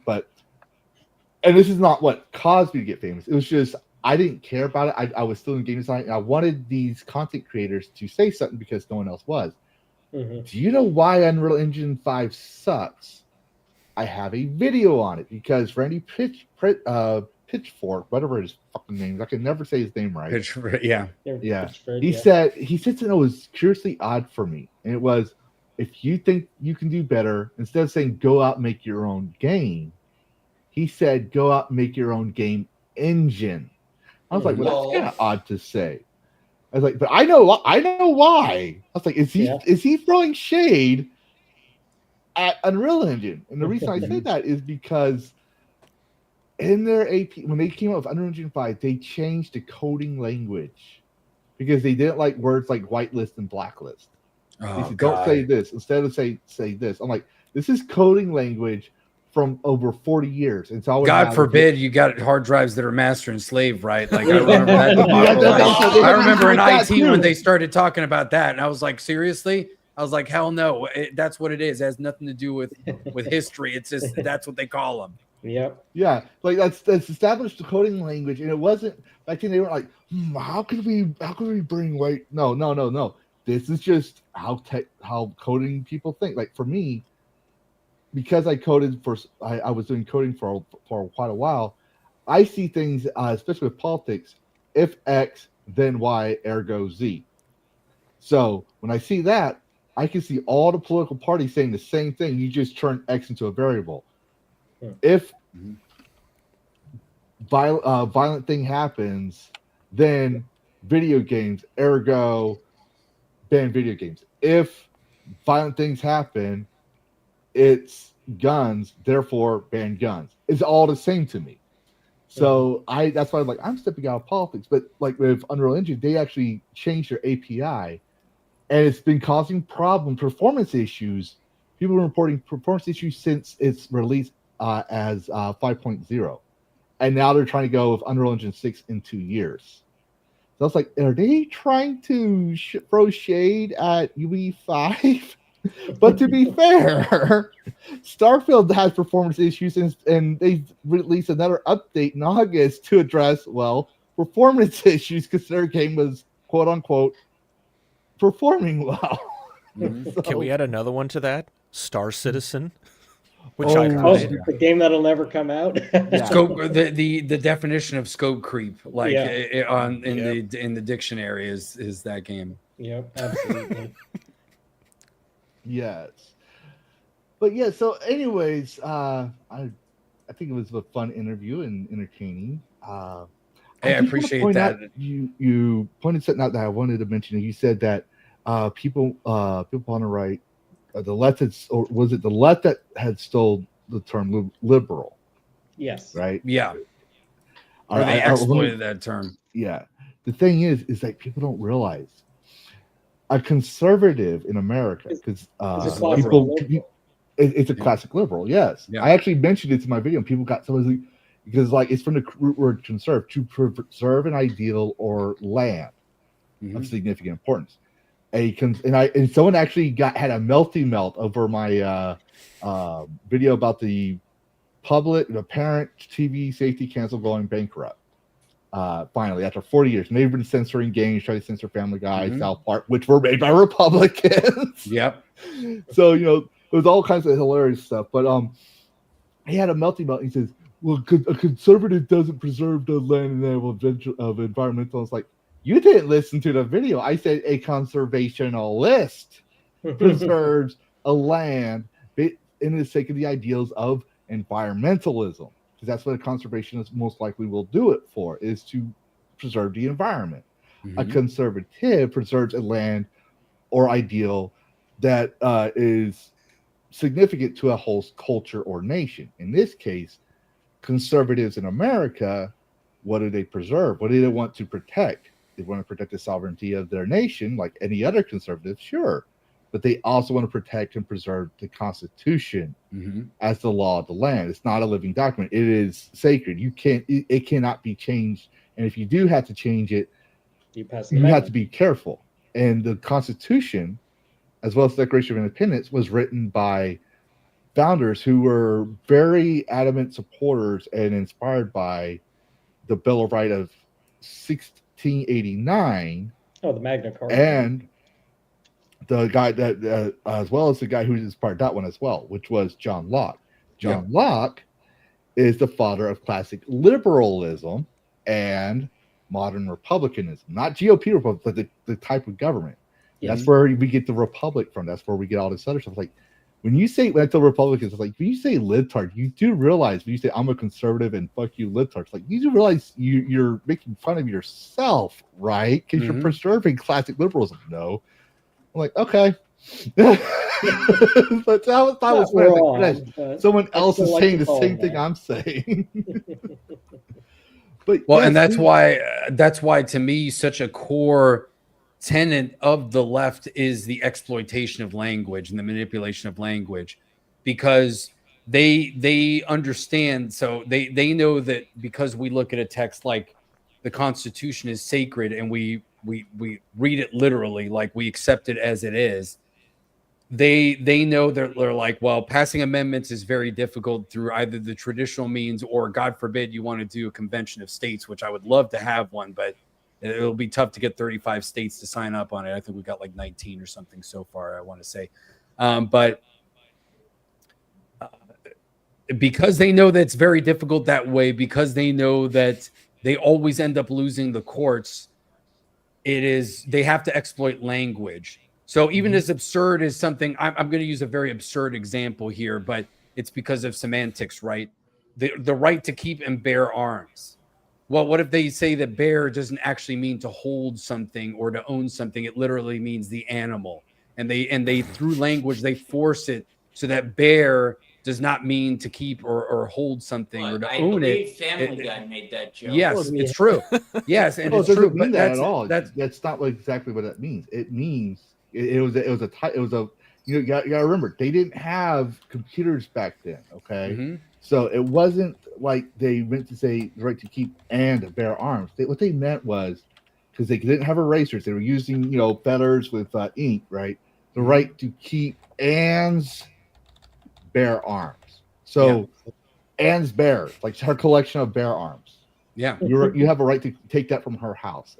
That's what that meant. Not weapons. No, you can keep her bear arm collection. Well, and then see the other thing that people don't know, and this is again getting a little bit into the weeds, but this goes into semantics and how they exploit language, is that arms very specifically, if you were to look up a dictionary, which there are some from the colonial era, arms weapons means and armor, offensive and defensive implements. Yes. So that means that body armor and all this stuff, Kevlar, it is all covered underneath the Second Amendment too. Oh yeah. So now when they try to do like, Scalia said that. Yeah, I was like, you have a right for a nuke. The city can make sure that you have the city has the right to protect its citizens, so they can make sure that you have the right type of silo. It's not gonna, if something happens, it's not gonna harm everyone else's land. Sure, they have a right to protect everyone else's stuff, but you have a right to a silo if you can afford it and take care of it. Yeah. Because we were supposed to be a citizen army. Mm-hmm. We're supposed to be Klingons. Yeah. if you're not hurting somebody else and you can do that, then yeah, you could basically, it's like you can have what you want. Yeah. So. But anyways, we're gonna get into the news, and I decided, because there's always somebody that likes to ask me things in DMs because they found I'm a game designer. So I always try to find certain tricks, and I found something for the gooners out there and the people who want to make 3D models for games. And I thought I'd share this. But here's a tip for people who want to model on Blender. Oh! A quick tip on how to paint butt bones for jiggle physics in Blender. Something I always found fascinating. I find people think it's fascinating to see game design done. So I when I see it, I share it in my stream. So you want to add butt jiggle physics to your character, but you don't know how to weight paint it. Not a problem. So I'll keep this real short and simple, and you will find that the butt should mainly stay with the pelvis anyway, but from this point, all you're going to do is while in weight paint mode, make sure that you have mirror symmetry on so that when we weight paint one cheek, the other one is mirrored as well. And then just mark that area directly above the butt jiggle bone in full power, and then you're going to go to weights and smooth and bump the iterations up a few times, and then while holding Alt, click the thigh, smooth again, and then Alt click the pelvis, smooth again, and what this does is smooth the transition between the butt bones, the pelvis bones, and the thigh bones. Obviously, you will probably have to adjust the details depending on your topology, but at the end of it all, you should have weights that look something like this. Once you've done that, you're done. So you want to add butt jiggle physics. Yeah, it goes back in that. But I always thought it was kind of interesting because, like, you won't. It's hard to find these type of tips on YouTube. And when I was on Rumble, because I go by privates on Rumble before I started streaming, I went on Rumble to see if maybe this free speech platform had game design tips as well. Back during that time period, they didn't. So I always bring these things up. I always try to share things for people that are following. They're like, oh, well, this, that. It's like, well, you could probably find it on Twitter, but yeah, that's how you do butt physics. Plot twist: the video of the grid was actually like a guy's ass. Yeah. Yeah, I put that Family Guy clip in the private chat. Oh, there you go. Mm-hmm. Oh, private chat. Let me see. Private chat. Yeah. This is the one you wanted to talk about, right? Yeah, it's just the Family Guy clip about the bear. Oh, arms, okay, The yeah, bear yeah, arms, yeah.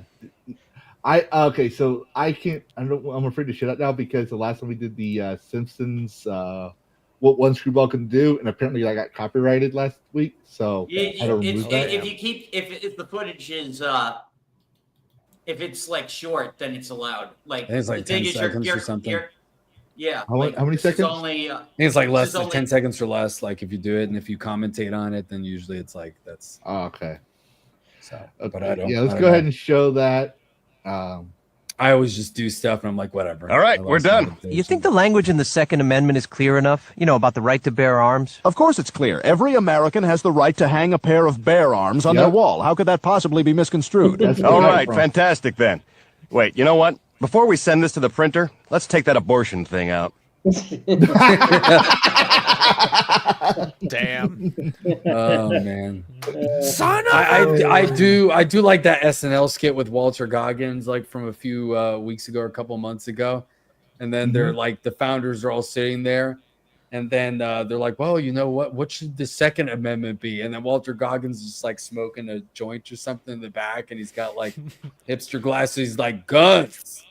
And then they're like, what about him? And he's like, people need them. Like people want them or whatever. Like we need guns. And they're like, but any rules? It's like, no, just guns. Like, and they were trying to make fun of like the right and all this stuff. I was like, you realize like that's not how this is gonna come across. Like this Yeah. is totally like we love this. That's why the left can't meme too, because it's like half the memes. If something is actually funny that they do, we just turn it ironic. And then they're just like, they can't stand that. They're like, why do you think this is funny? We're making fun of you. I was like, well, because it actually is kind of funny. Like, you guys did a good job with this one. I mean, if Or you just- can't make fun of yourself, do you really have a life? I mean, look at Charlie Kirk. His avatar was not the Family Guy, the South Park version of him. Yeah. For the longest time. So it's like they can't stand that. They go crazy. They're like, we're making fun of you, and they're like, we know, and we're turning it around on you and using it against you because and that is really funny, especially because you guys. So Can't the handle reason it. why I call my intro says psychotic dragon, all that stuff, is because I covered a game called Soul Ash, and someone said I'm problematic, and I called me crazy. But yeah, sure. My studio logo, where the glitchy dragon that pops in and out is from, says Psychotic Dragon Studios. That's from my PTSD and my game studio freelancing business that used to be around. So, but I had nothing to go with, so I used that because I was like, okay, I need an image for my stream. But anyways, the guy said I was psychotic because I didn't say the gays or the lesbians. I said the Rainbow Brigade. He says, we have a name. I was like, yeah, if you're using politics and your identity and your beliefs to incite fear, I will call you what is appropriate. And he goes, you're being problematic. You're the problem. I was like, I'm a freaking dragon. When are we not a problem? They get really angry when you. Oh, what was it? There's one commentator that I love that he calls it the Rainbow Jihad, and I'm like, that's perfect. Because they're fanatical about it. Yeah. So he calls it the Rainbow Jihad, and then they really get pissed off. Gestapo as well. Yep. Yeah, that Gestapo is pretty good. I like that. I've got to use that But now. the thing is, like, he ended he lost the argument, and I got bored after a while, and I was like, the guy never bothered to reply back. I think I thought he did. I just didn't get the notification from it. He said, well, you're I hate to say it, but you're psychotic. I was like, clearly you don't watch the video, because the first thing you see in my early videos for like the first 30 seconds is Psychotic Dragon Studios to start off my stream, just to make my stream look professional, right? Just something, because I couldn't afford to pay another artist or anything like that. And so I said, you know what? I like that. I wasn't thinking about using Psycho Dragons, the Psycho thing, as my moniker, but from now on, I'm a psychotic, snarky purple dragon. Thank you. I started using it. You need to somehow license Psychosocial as your intro song. What? I didn't hear There's you. that song. There's that song called Psychosocial. I can't remember who does that. Oh, I'm drawing a blank. I gotta look this up now. But anyways, while he's looking that up, we're going to go ahead, because I think this is an interesting conversation. Slipknot. I actually chose this topic Slipknot. to talk about during Old Wet Road yesterday. Oh, yeah. This was one of the topics I picked because I was blown away by this information. I'm like, you got to be kidding me. But for those who don't know, GOG, everyone knows GOG. If you don't know, loosely, GOG is basically Steam's Competitor. Their only competitor. Really, their only I will competitor. say competitor is probably a better word. GOG says Capcom didn't really see the value in preserving original Resident Evil games because remakes are the superior experience. Well, So let's go ahead they and just changed the tone and the story elements and the lighting and the gameplay and the layout of the maps. Like but no, it's the same experience. You'll just lol. Yeah. I just don't and I'm understand. saying this as someone who likes the remake of 2, but like you got to play the original Resident Evil 2 because that was the OG experience. Mm-hmm. But it's not just that. I mean, like, I know there's probably gonna be some young kid in there because there's not supposed to be kids in this streams. My thing is not meant for kids, but you gotta have that one person. It's like, well, yeah, that was back in the day, and those games are old, and you're just a bunch of grumpy old men. Hate to tell you this, but for a man, 40 to 55 is the prime of man. Even though senior citizen, yes, is at 50. Biologically, the average prime time of men, when men are in their peak in the prime, is from 40 to 55. Or 40 to was it 40 to 55 or 40? I can't remember. I remember reading some science journal about it. So number one, we're not a bunch of grumpy old men.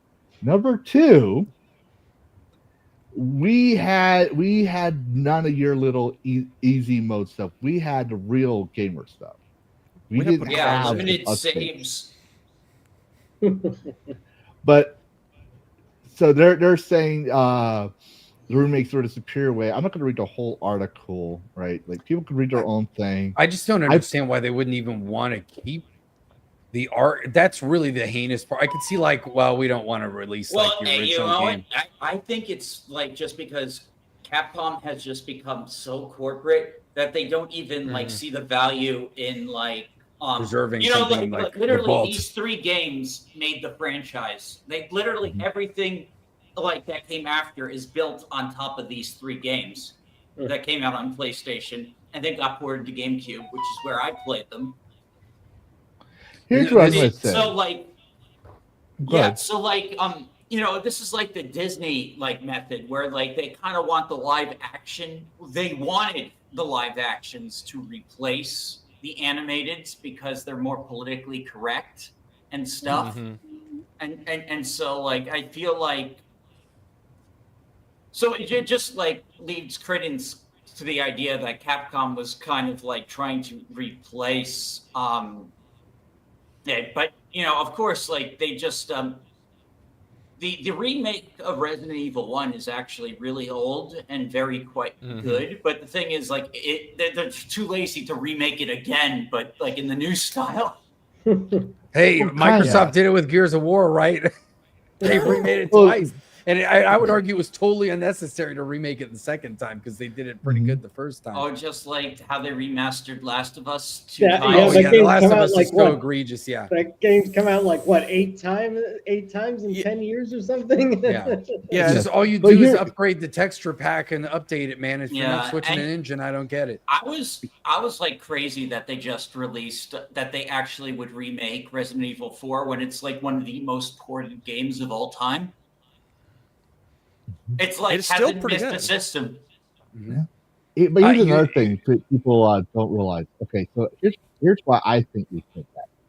You got to remember, they're a corporation first. Yeah. Why do we get into DIE anyways, as I call it? They were told it makes money. That's what we're told. So there's a rumor going with Sony right now because they lead this whole thing too. That if do Western devs games like Ghost of Yote and their Hypocrisy Prophets, the bald chick, I can't remember the name of the game. One that people were making memes about for a while. That bald chick lady, Heresy Prophet, right? You talk about the one that's like in every game in a cutscene. No, she's not in every game. This was showcased recently. You mean Deborah Wilson? No, not Deborah Wilson. It's not Deborah Wilson. She's like Asian or something. Oh, she's in a retro sci-fi game. It's like Heresy Prophecies or something like that. Oh yeah, the Heretic Prophet. It's the Neil Heretic. Druckmann Thank you. slop. Yeah. Anyways, if those two games don't do well, the rumor is, and I reported on it. The rumor is that Sony's going to pull all their projects off from Western devs. Wow. Because they're not making any money off of these things. Yeah. Right. So my argument is like, you could argue the whole the modern audience thing. Sure, you could argue that, but we've seen where 1-for-1s actually do good and they do better and superior versus ones where they do a remake, right, or a quote unquote remaster, and they don't do well. Like, for example, Dead Rising remake. I played Dead Rising original. I will never play the remake because they censored some things and they replaced something. I'm like, no. But here it's because they'd rather they think they can't make money off of something they've already launched a long time ago.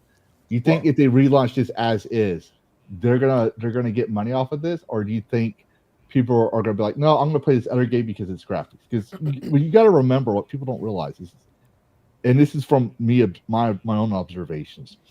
The gaming community is very niche, right? We like the actual nerds, the actual gamers. We're very niche, but everyone grew up playing video games. So you got your normies who might do 1 hour a day, right? And all of a sudden they think they're a gamer because they have a controller and they play like 30 minutes versus someone who may not play as much as they used to, but they still had that passion. And like, if they could, they'd spend more time playing the game. And they're like still fans of certain games. It's not just the nostalgia, it's the value they have, the investment they have in those games, right? So my personal thing is they can't make money off this. Corporal's going to corporal. If they can't make money off it, they're not going to say, yeah, go play our old games. They're going to say it's superior to rebuy the game remastered. It's better. You got a better experience because we get more money. I feel like they could do a little bit of both though, because it'll depend on the game, right? Because some engines are so archaic. Sometimes you've got weird licensing things, like older racing games have a problem with this, where it's like the music was licensed back then for that period, or just that original, release. So they literally have to like, there's certain things that they can't have.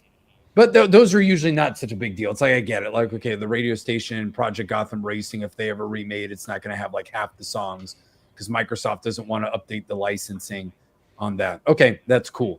Or maybe this old engine is just totally gone and it would be really difficult to make it run on a modern system. Okay, but those are valid points. No, there's absolutely. But emulation has kind of proven that wrong, first of all, because even Nintendo, like all their titles now in the virtual console are just emulated. You can tell some of them are not very well emulated.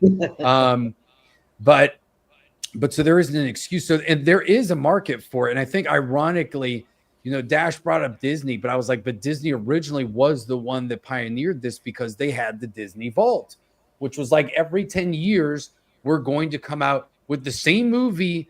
We may just add some bonus features, but really what you're paying for is the new case. And for the fact that if you didn't buy it 10 years ago and it became scarce, now here's your chance to buy it again. And it's the original movie. And people loved it. It made them a lot of money.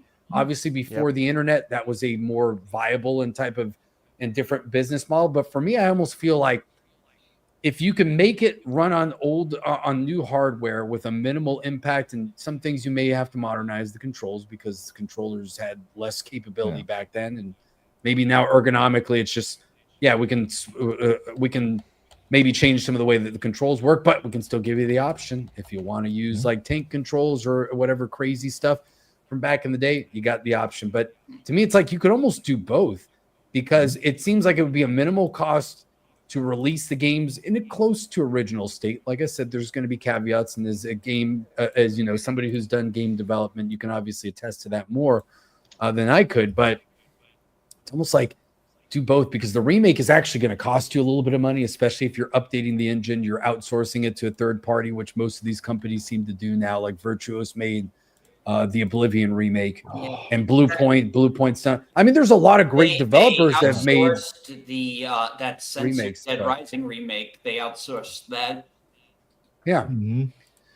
Yeah. So, like, you can do both. I think you could do both. And if the original one doesn't do as well, it was probably a minimal cost to develop it anyway. So yeah, and the main thing is like corporation. Like, it's not back in the day, even though like with Ubisoft, most of the original developers are still there in Ubisoft. They're higher tier now. Like, but not every company is like that, right? Wild that they've forgotten how to make games properly. When that's the case, you'd think that. Well, no, Ubisoft's been doing this since 2010. The whole you don't own games. They've been doing. Yeah, I know. Ubisoft, the French are ahead of the ball game with that. That's what I blame it. I blame it. On their Ubisoft was the one company that was known for hiring female game developers and female, like part of the original 8 employees, which includes their supporting, you know, like people who don't work on games but they do the marketing and stuff. Some of them were women. At least two of them with the original 8 were women.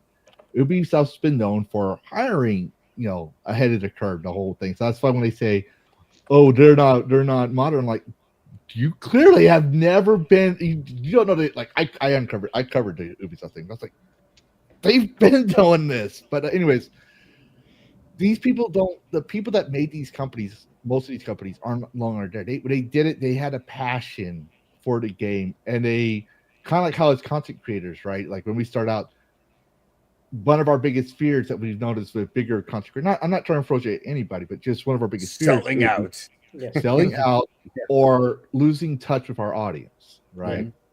And we see that with game designers, right? They become these big companies, they become corporations, and then we start noticing they don't care about the people that made them who they are. They care about the money. They care about. Well, it's something I've noticed. It's like I love capitalism. I think it's great. It's not perfect. Humans aren't perfect, but a lot of the best companies are the ones that don't go public because they don't have shareholders to worry about. They try to make money, but they're still the people that made the company. But once you go public, you get a bunch of shareholders that don't even know anything about the industry. They just throw money at it. And that's not capitalism, by the way. That's actually, I forget the actual name, but basically cronyism. And cronyism, and that literally comes from socialism. It's literally economic model inspired by socialism. Stocks and all that stuff is a fight that you can get into with some like regular capitalists. I'm like, the stock market destroyed like the capitalist system the way that it was originally intended to work. And I was like, in corporations becoming people, I forgot which case like did that. I was like, okay, so now we have no accountability for corporations, like when a CEO does something bad because you sued the company. And very often, like, you won't actually get to punish the people that actually did illegal shit. So, but that's a totally different thing. But these companies get away with that because of that, though. But that's the idea. Like, a lot of these companies used to be people, and now they're just shareholders that have employees. Not really companies anymore. And corporations don't know how to handle art in a business. When you're dealing with art, first off, yes, you spare no expense. You give the artists everything they need to make the best thing, and you let them make the fucking game. You leave the coders alone in your little basement of your ivory tower. Lock them in there, whatever you want to do. I don't care. Like make sure they have the rights. I'm not saying go lock them in there. I'm just saying leave them alone. Let them do their coding thing. Don't go in there and says, well, I want you to do this at the last second, not understanding the concept of coding. You don't go to the artist and say, well, you gotta make this, but don't make her boobs too big. Why? Because my boobs are small, and I'm your HR department manager. I'm gonna say it. I don't care if I get canceled. You know what's gonna happen if I get canceled? I'm just gonna go back to playing video games like I've always done. You're doing me a favor. I'm just doing this for my audience. I stream for my audience. That's it. But yeah, it's true. When the shareholder model came in, it destroyed everything, because also when you're a private corporation and when you're working in entertainment, you understand that's like, sure, I'd like to make a game every 2 to 5 years, depending on the scope of that game. But it's art too, and sometimes we're pushing technology that's not realistic. So companies in every sector become obsessed, and because of the shareholder model of it's got to be recurring revenue. We need consistent, predictable, recurring revenue and growth. And it's like, you're creating entertainment. It's going to take you 4 years to make your product. For those 4 years, you're either coasting on investments that you made or your own money that you threw in there, if you're a small indie startup, or you're living off the cash of the last project that you made 4 years ago. So for those 4 years, your balance sheet is nothing. You got nothing. You're actually bleeding money as an entertainment corporation. And shareholders, no way. We can't see that. You have to be making consistent, not only consistent revenue every quarter, but it must grow quarter to quarter. That's the real problem. So unrealistic for certain industries. It is completely unrealistic. Like nothing can grow 100% every year. It's just not feasible. No, completely effed up everything. This one size fits all corporatism. And so some people would say, you probably sound like a liberal. I was like, no, think about it logically. Like, most corporations are being run one type of way. That does not work for most of these industries, especially entertainment, where everything is so subjective and you can't put a deadline on creativity. Like, it might get done super fast and you have something amazing. It may take 10 years to cook, and it may be shit after the 10 years. That's the way art works too. Sometimes you can give this everything and they come out with something that you're just like, you went too far, man. Like, the mainstream can't accept it. But that's the nature of the beast, right? You can't treat it like it's some sort of asset that has predictability. It's completely unpredictable. I have an example of where this was done right, I think, in terms of remastering the original. I put a link, Lavistro, in the private chat for a game that not a lot of people probably know about, which is the Blade Runner Enhanced Edition. Let me post that in here. The original game came out. Yeah, the original game came out in '97. Apparently, EA bought the company some years ago, and the master file was lost. So there was no way for the longest time to remaster it. But some company called Night Dive Studios. Wait. Remastered everything. Night Dive and Westwood. Look at these. These are legendary developers here now. For those that watched the South Park, the what was that one? The multiverse, right? The multiverse, or where they had to change the whole thing because COVID plus extra ultra deluxe. I had a lot of people ask me because like my friends and stuff, and some of them were watching. Someone watched this as well. Some of them watched my streams as well. They're asking me who that Asian chick, like, what's that reference to? I'm like, are you fucking kidding me? But I'm not thankfully they have it here. Yep. So yeah, a Razor Fist, despite his his political opinion. He talked a lot about this, that it was frustrating that for the longest time there was no way to remaster this, but somehow this company, I think through AI, remastered and enhanced all the original visuals, all the game footage, because this is, for 97, this is pretty advanced, and this game has like 13 different endings. It's wild. Wow. But yeah, this game came out in 22 and kind of was unnoticed by a lot of people. And I played it a little bit, but yeah, this is where you could do a remaster properly, taking all the original materials and just making it better.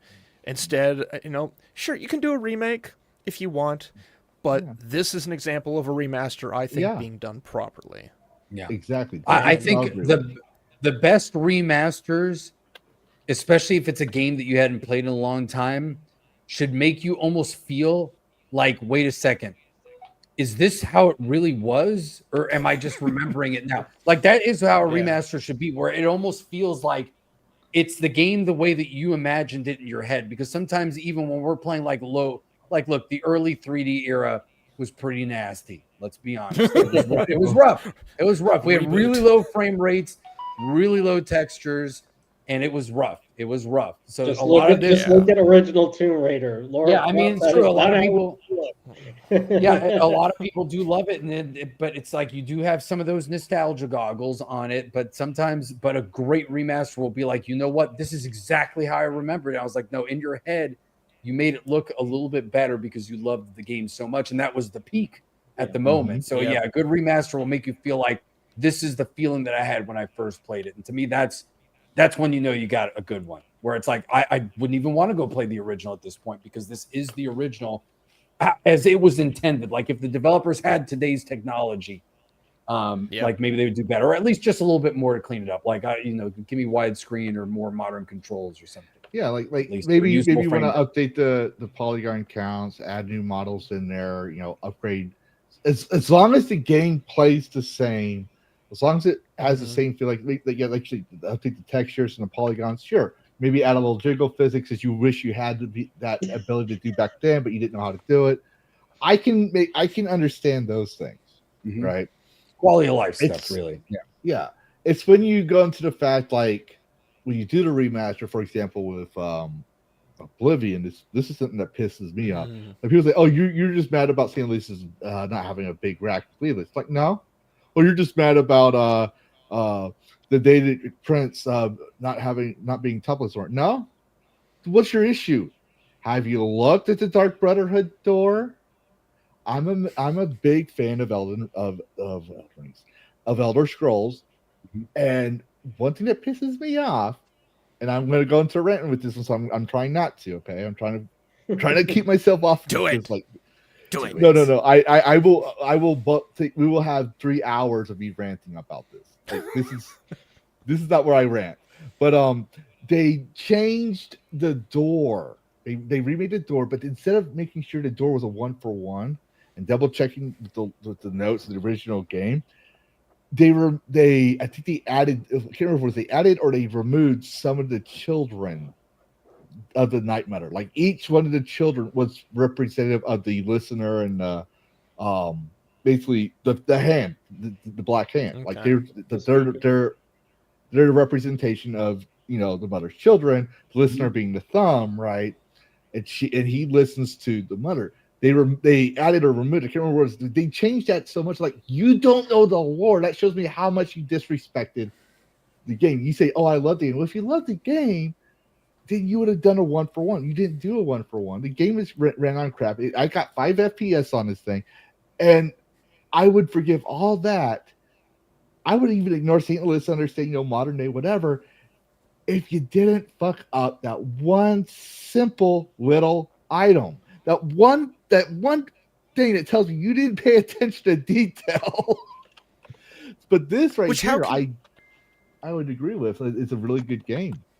How can you $9? You get that texture of the door. Like, typically something like that is a single single texture with whatever missing in the background, and the model just kind of wraps it around. That means someone had to go and take that texture and go wipe, or whatever. Like, yeah, because you would just AI upscale it, and it would be easy, right? Just upload, update the resolution, all that stuff, and you're good to go. And but instead, someone put it in Photoshop and wiped away those aspects. Yeah. It's like they created a different. Like people say, "Oh, we couldn't tell." I'm like, how could you not tell? You have motherfucking Skyrim. You have people have HD Dark Brotherhood door for crying out loud, and in Skyrim, it's the same damn thing. It's a little different design, sure, but you had the same number of characters, the same concept of the tale of the Dark Brotherhood and the Bride of Sifis.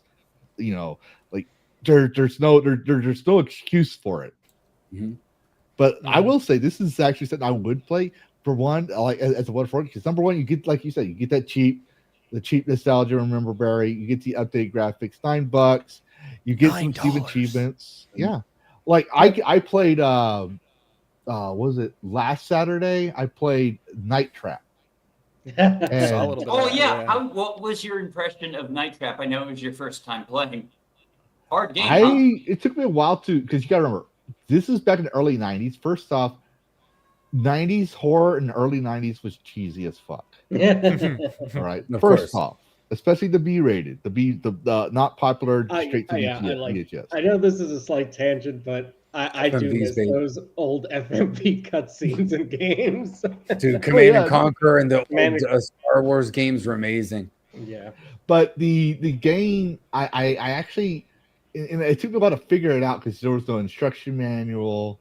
I didn't know like what button was what because it was you could do it on a controller. Don't get me wrong, because my disability, I had to use a controller. I can't do mouse and keyboard.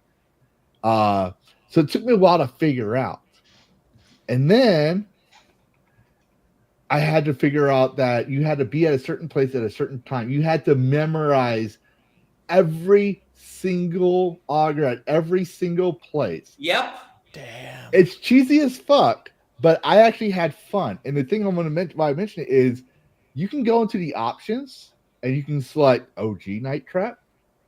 You can select the re-release in like 1997, I think it was. The re-release in 1999, I think it was.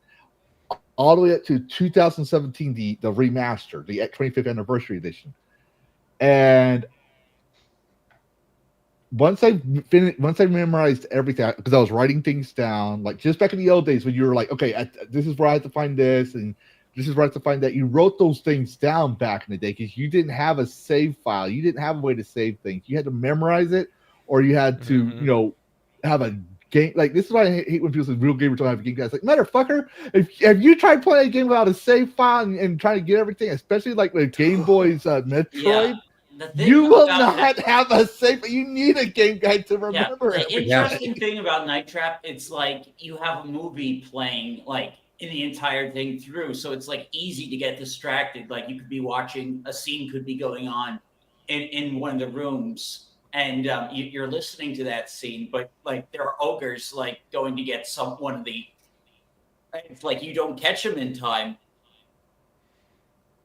Yeah, and the thing I love about it is, it was like I loved like I told you like if I loved it because first off, it's a dated game, so I would not play this game if it was a brand new game from a AAA corporation. Like, look, you have billions of dollars and you just sold me slot for $90. Oh, right? It would not be full price at the. Yeah, but this game, I think it was I got it on sale, but I think it was originally $20. But I argue because like technically, you're buying 4 games in one. Yes, it's texture changes and stuff, but these people, they bought they got the rights to publish this game, remaster. And it's not just they all they did was remaster some old classic games, including a children's version of the VCR interaction thing. So they only have 5 games out from 2017. And I told people, it's like, when I was playing it's like it was fun, it was engaging, and yeah, I'd play it again. But I guarantee you, if it wasn't a controversial game or it wasn't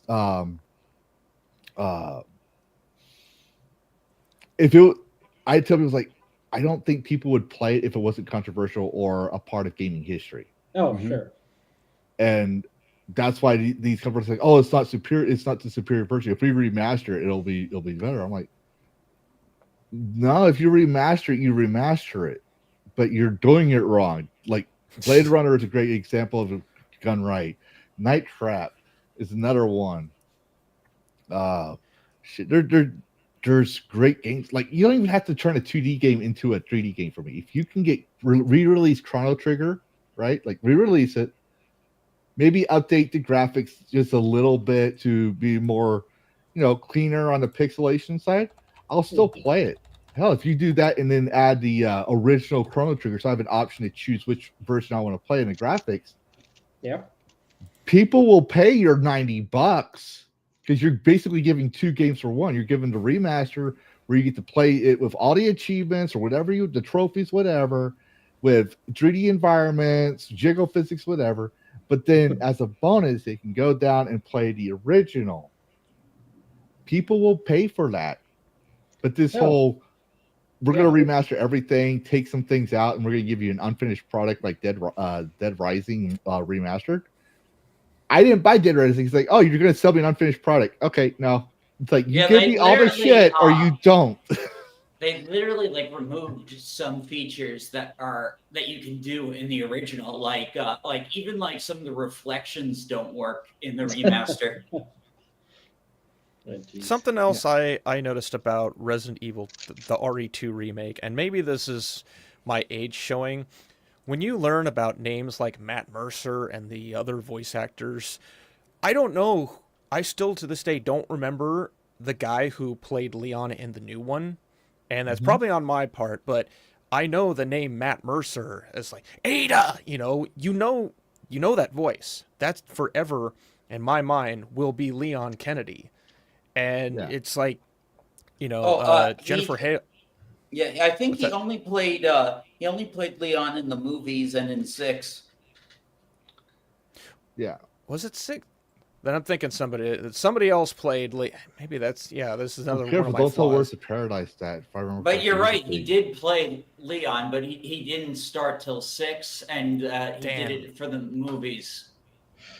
Mm-hmm. Then there's somebody else who did 4. Then, but they sound very similar. But this guy that they got, maybe I'm just I don't care anymore. As part of the whole remake thing, I don't fucking care. Okay, he played Leon, sure. I guess I can kind of squint a little bit and believe in it, but it's if this is what remakes are, it's oh, it's the true Leon. Not really. No. I just look at it, but he said he's a little behind in the game, but he says it's $2 on Xbox. So that's actually pretty cool. $2 on the Xbox. So wow. Yeah, get it. But I'm gonna let Dash take the helm on this one because he was bitching about it. He said it was another thing he sent, and my son's pulling on my arm. Hold on, son. I'm sorry. Wait, did I send you something else? Let's see. Send me that D&D thing. Oh yeah. It's actually the Hypnocast are talking about it tonight. It looks like because it's in the header. Oh, okay. Then do we want to talk about the D&D status? Because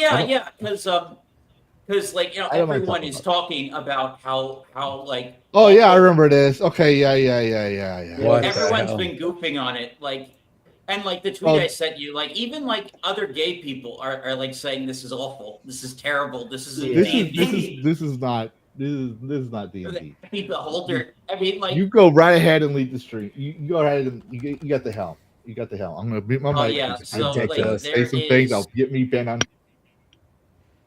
Okay, so it's terrible. Okay,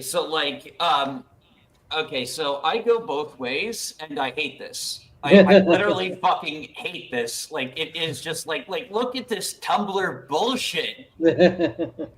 Oh my god. It's you have all these monsters that don't belong. People with pink hair, these 2 interracial old bags. It's one of them looks like they're trying to be Sophie from. Is it Sophie Howl's Moving Castle? Old Sophie, is that her name? Oh old yeah, lady. it does. That's what I think. Oh my god, did they trace the character? It looks like old Sophie. Real quick, guys. You know what's funny? I just realized this just now. They unblocked me. They unblocked you. Oh my Yeah, gosh. Let me show you. Let me prove Congrats. it. Let me prove it. Congratulations, I guess. Yeah, is that good or I bad? posted this a while back because I was gonna say something. I was like, I haven't said anything yet. That was pretty gay. This was back yesterday. Yeah. But I took a screenshot because like whenever someone blocks me, I was like, okay, that's my trophy. I was like, I didn't even talk. I haven't talked to this account in a while. Why But they yeah. ban you? But they block. I guess they were like, oops, wrong person. Oh my Yeah, God. so But, yeah, I someone was made blocked. an AI. Someone used the new AI features on Grok to have Space Marines come down and like kill everyone. That's I don't awesome. know if you can find that. Some people were like really Yes. upset, but for some reason they leave the beholder, but they don't go after the beholder. They just go after. The beholder would be the most filthy Xeno of all, but fair enough.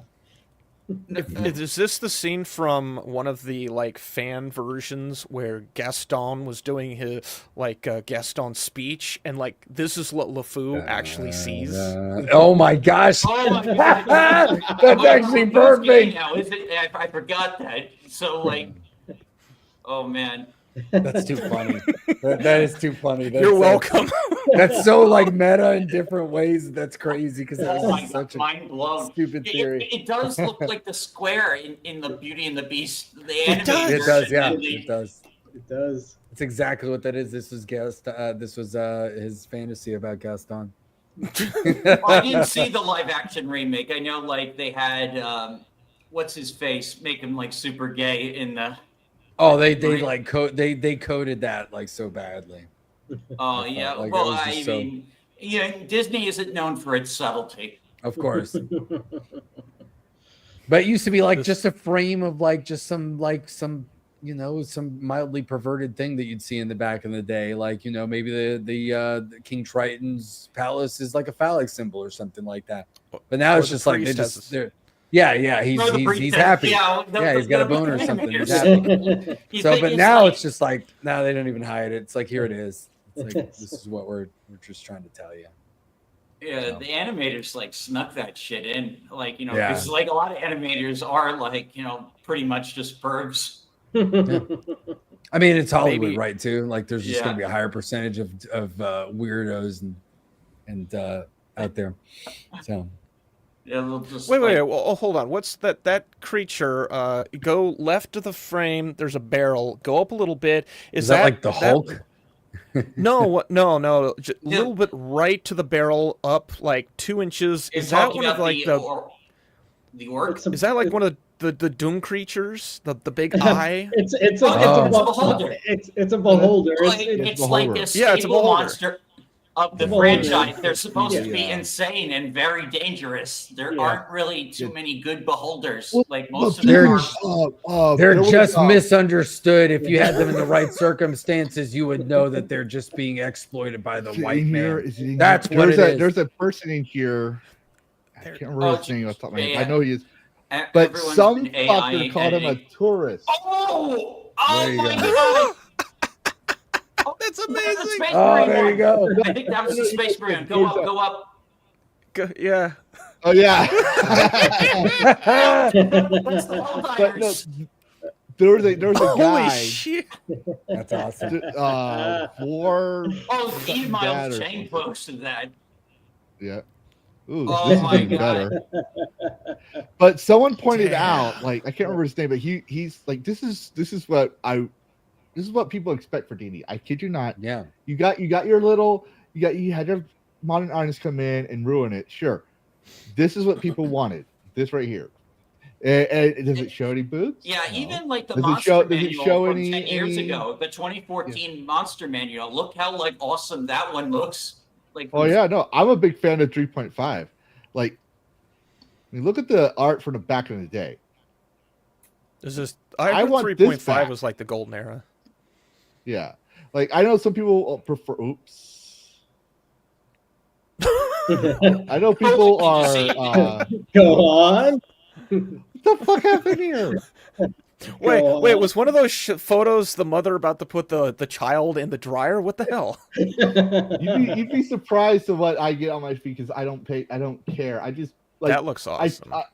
Not Lavistro used to be my literally not Lavistro account. It used to be my main account. So I scroll on something, I see it, I comment on it. My Lavistro 84 account was my main account that was banned and came back before I was, streaming.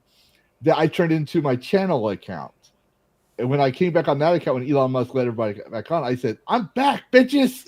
That was my first thing I said. Oh, did we lose him? Looks like he might have dropped out. Pistolero, come back. No, we lost. Yeah, Pistolero. sorry, I have another window open. So, but I can't find it. But there was a guy, and I can't remember his name, but he was known for his involvement in D&D, and he points out how the owlbear is not some cute friendly thing. It's an apex predator. It will tear you apart. And someone says, "Yeah, you're just a fucking tourist." And everyone says, "Dude, do you know who this guy is?" Like, wow. Like the dragons are they're you got your platinum dragon, you got your metallic dragons who were like the good dragons, and you have your chromatic dragons like the red, the green, that were the menaces of society, right? Like I play D&D, I like dragons. So before I started playing D&D, because I couldn't play advanced D&D or 2E because Spawnland, not many people played it. I would read the books, not just Forgotten Realms that you would see at Barnes & Nobles, not just the Dragonlance series. I would actually read it. I still have at my mom and dad's house, my old TSR books. I never got to play up until 3.5, which was just one game, and I still have all my books, including the books that Hasbro wishes they could forget. Like, for example, the Book of Vile Darkness. You open that book up, there are some things in there you're gonna like. If you're a modern Irish person, you're gonna want to cancel Hasbro. Oh, Lavistro, I found it. I found the one I was talking about. Okay, cool. Yeah, it's on. Just let me share it. Yeah, at this stage. Wait, move from stage. At this stage. Oh yeah.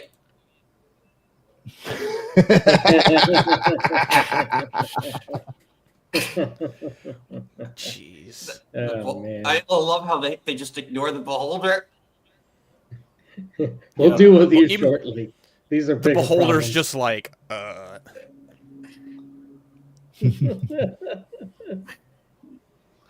mean, how did we get that? Well, not this part. This is comedy gold right here. All right. old Sophie just like ducks down. Like I can imagine those guys, right, are basically just 1E, the old 1E crew. Oops. Did I? Wrong button. Sorry, Dash. Yeah. There's two, like, this is, I don't have my glasses on, so I'm trying to work this out. But how do we get, like, I imagine it's 1E guy, all these books personified, right? Welcome back, Rolo. All these books personified as these guys saying, like, what the fuck have you done? Like, destroying everything. Because, man, those books, like, those books were so detailed and in depth. The 1E, the advanced E's, the 2E's. I tried to get my sisters, I'm the oldest of 7 kids. I tried to get my sisters into it. They just their eyes would glaze over. Like, I don't want to play this. It's like, I don't want to do math. I'm like I will say, like, I know a lot of people hate 5E for various reasons, but I hate 5E. I like the older 5E. It didn't start out ultra woke. It became more woke, like as we got more into the common era. That's fair, but still, there's a lot of people who hate 5E, even like the base 5E, and I'm like, listen. Like, I appreciate some of the older versions of D&D, but if I need a flow chart to know how to play your game, that's not a good game either to me. I'm gonna be honest. Well, yeah, no, there are times to limits. Like I tell people, like, oh, you're not a real gamer. I'm like, why? It's like, because you hate Souls games. It's like, I'm tired of Souls games. I don't want to sit there and get my ass beat every time. Sometimes I just want to win at something. I don't care if I want to have fun. Yeah. Yeah. It's like somebody's like, oh, you're playing Dead Space on East mode. It's 10 o'clock at night, my guy. I am 40 years old. I just had to deal with a child with more energy than me. I'm here to entertain you. And have you tried playing Dead Space on easy mode? It's not easy. This is not your modern games. But sometimes you want to have like I have an appreciation for the old one. It's fun and engaging. But I do play with 5e. Don't get me wrong. I'm saying I like the art style. I like the if you read the stories in these modules, they're more compelling than modern day. But the mechanics of 5e, I like a lot better. I like it better than THACO. I'm sorry, TTRPGers. I'm sorry, but I've always hated THACO. I'm watching this clip, and this is this deserves the title. The more you watch, the better it gets, because I'm taking like one aspect of the frame and I'm watching what happens to each character, and it's just like there's so much that happens in this short.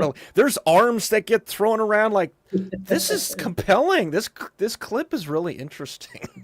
Can we have more of this? Can we turn this into a 12-part series? Like, I want to see Flash Kits make a video of this. Oh yeah, just have them take a break from killing furries and just have them go into woke D&D and just. Well, you know who Flash Kits are, right? Yeah. Did he freeze? Maybe. Oh no. Maybe. Oh, there we go. I guess his power flickered again. I know their Space King animated series just like really blew up. Yeah, it blew up recently. But yeah, to like that would be a good. I would pay to see them do this. Like, use space, like keep it in the Space King universe. Sure, fine, whatever. But do this. I know, like they were like really famous for their like Space Marines versus furry things. And like I've seen a bunch of them. There's a really sick one that involved tentacles. Oh yeah, the origin of the Space King thing, that was my favorite. When they go and they raid the rural suburbia, they take all the boys and the girls come by and they're just like, they just start tossing. Or one of their latest ones.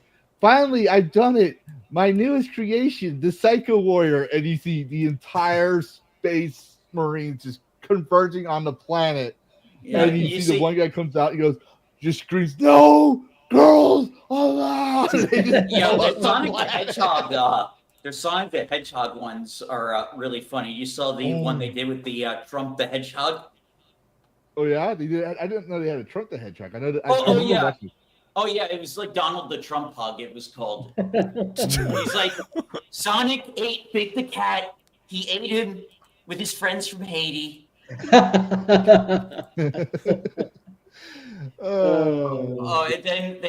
then Shadow shoots his ear. My opponent is trying to kill me.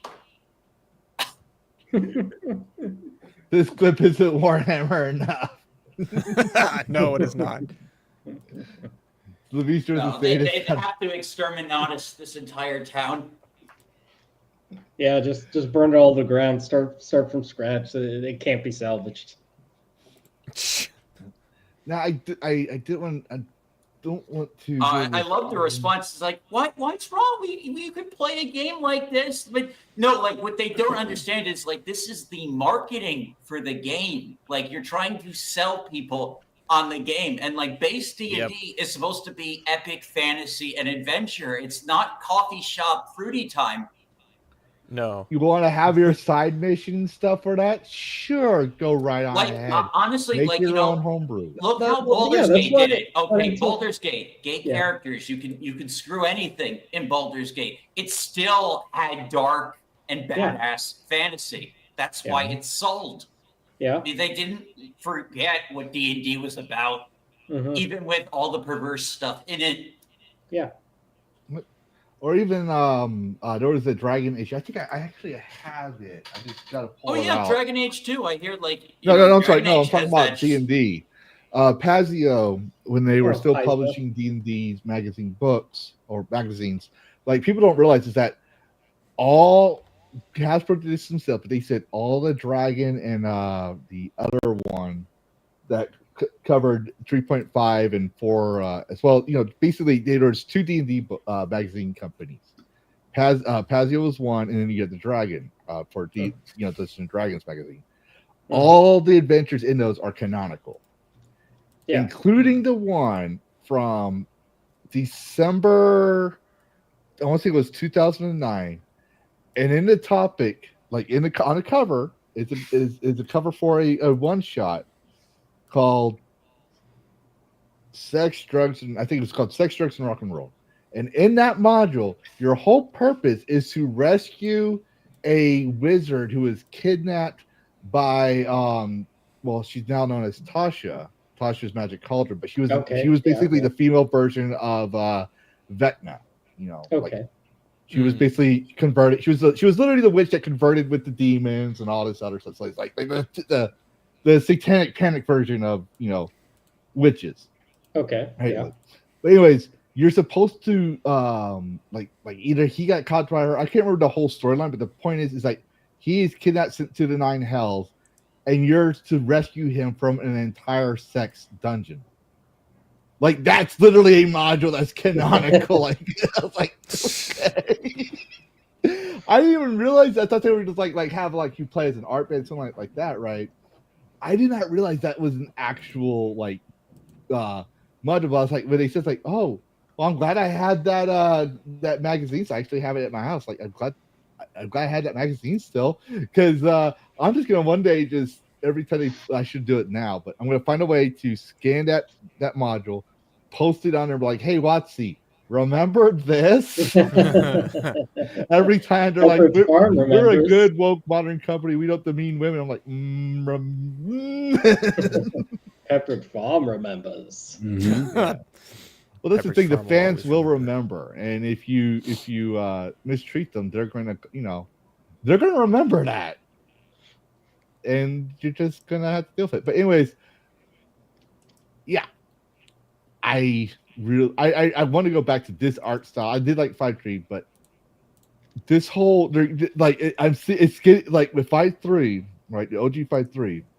My parting thoughts on it is, you can see it go from the worst, like okay, maybe good, inspiring, awesome ideals, especially in the early year modules, right? Like I do like 5.3. It's more streamlined version of it's a more condensed, streamlined version of 3.5 in my view. Sure. But you see the art style and the changes get worse and worse and worse. It goes from a watercolory, somewhat still, epic fantasy feel to this brightly colored Toonland. What the fuck is them? I like that. Yeah, that's the only thing I describe that. That's very funny. Like I don't have a word for it. People are like, oh, it's a symbolism. I don't care about the symbolism. I'm looking at the art, and the art is shit. It's like I don't understand this. But I wanted to cover this. I found this out when we were getting ready to go live. But since I'm making since I'm playing Dead Space, I found out this title. I haven't read it yet, and as you can tell, it came out today at 7 a.m. And I'm pretty sure no one's going to talk about it. So I figured we could all talk about it together. Dead Space franchise creator Glenn Schofield really wants to make the 4th game.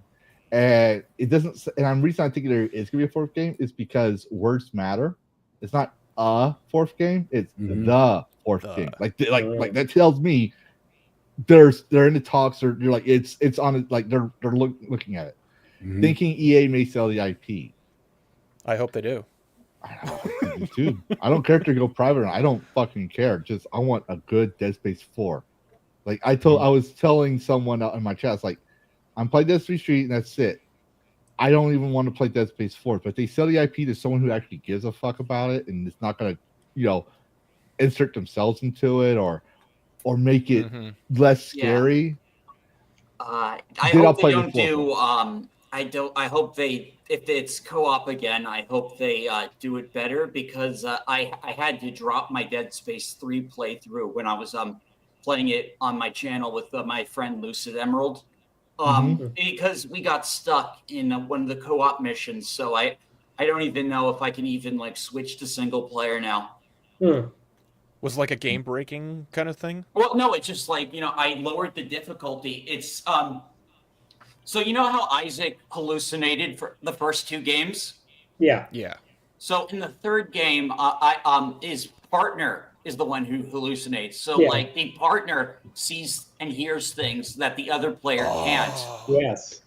No, like I played through Dead Space 3 in co-op with my friend, and we did 2 playthroughs where one of us was Isaac, the other was Carver, and that was a lot of fun though. Oh yeah, I'll be right back. It was a great idea. It was a very great idea. I'm like, I'm having him describe like what he's hearing and seeing. So apparently we got stuck on the very last thing. He has to like kill a bunch of necromorphs in his mind, and he kept failing even after I lowered the difficulty. And there's just like no way else to backtrack. Like I tried everything. I tried giving him ammo. I feel like we're stuck. Kind of soft locked yourselves. Yeah, unfortunately. That's interesting. And we were like near the end of the game too. That is an interesting way to have hallucinations literally being the factor that prevents you from moving forward. Because that's I can't help him. I can't help him because he has to do something on his own end, and I have to protect him from the necromorphs, the real necromorphs. Yeah. That are actually trying to kill him while he's fighting stuff in his head. Yeah. Oh, I never did enough. I did a little bit of the co-op, but I never did enough of it to really understand. I wish I would love to. Most of it goes into Carver's backstory with his wife and his child. Kid. Yeah. It's a really cool stuff. Like when I was playing through with my friend, like, God, what is it, like 10 years ago or something at this point? So I was really bummed. So we decided to switch over to Strangers of Paradise instead. I would have liked to. I mean, I don't know. We just kept failing so many times. Like it wasn't fun. So we soft locked ourselves. Yeah. It almost changes the story in itself. It's like, you tried to overcome, you did overcome. No, your partner lost to the insanity in his mind. Like that in itself is a story. Yeah, that's a fair point. But like I was saying, when I played through with my buddy the first time, he was like, "Did you see that?" I'm like, no. What are you talking about? I was like, "You're fucking with me." I'm like, "No." And he like texted me a picture, and he's like, "You don't see this?" I'm like, "No, I don't." And he's like, "What the fuck is going on?" That's interesting because it wasn't until I think, what was it, Unreal 3 and 4 engine, where you actually had the factors of client-side manipulation where player A would have something happen that player B would not see, whereas before previous engines, like something that happened on the server side, everybody would see unless it was just a glitch. But Unreal 3, I think it was Unreal 3, really started to popularize this. I'm looking up to see what engine Dead Space used, because I don't think it was... Well, I know Unreal Engine 4 does it. Is it 4 that did it? Okay. I know 4 does. I had not worked in Unreal Engine 3. The earliest I've worked on was Unreal Engine 4.12.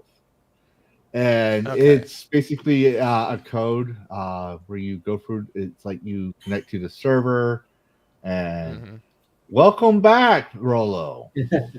Yes. I think we're just going to have to call it because my power keeps going out here. I usually have not had a problem here. I have a friend who's also in Puerto Rico. She says the power there kind of fluctuates. Yeah, I've been pretty lucky the last few months since I moved here full time.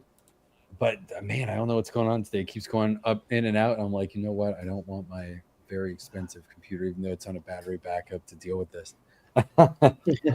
So do you want to say your outro in case? Yeah, let me do an outro now, and hopefully it won't go back out, but I'll definitely come back some other time. Yeah. But I enjoy it. At least we made it over the 2-hour mark. So definitely. With that, you managed to get your interview in and got your thoughts on things. But go ahead and we'll let you do your outro, and hopefully you can stay for the rest of it, because I think we're about to wrap it up because we're almost done. I'm trying to keep. Okay, perfect. Let me just do it now, just so in case it does go down, then I don't get hosed. And the commander can always cover for me later on if I get kicked off mid. But Yeah, thank you, Lavistro, for having me on. This was a lot of fun. It was good to go back to kind of like the old school way of being on podcasts. It's kind of like the way that I got started. It's a lot of fun. And I love the topics of discussion, and thank you for your service, man. I appreciate that. Yeah, I'm Rolo the Puerto Rican Pistolero. You can find me at Puerto Rican Pistolero or the Puerto Rican Pistolero on pretty much everything. I really use X more than anything else as my social media platform, and then obviously I stream primarily on YouTube, but you can find me on Kick and Rumble as well, and Instagram is where I got started, but I don't post there that often anymore. But that's where you can find me now. So I appreciate you guys having me on. You get it. Is that Lucy back there? Yeah, I had to let them in because the cats are, well, the young cats go to bed soon. So there's Lucy looking through the mirror. Yeah. All right. So we're going to go ahead and keep going. But Rob, you were disconnected. We were talking about Dead Space. We just got disconnected again. Oh no! Well, we got him out. We got his outs, and we did it. We managed to get his outs. But it was fun having him on, Commander N. Tell him thanks for coming. And yeah, there he goes again. Yeah, it's nice.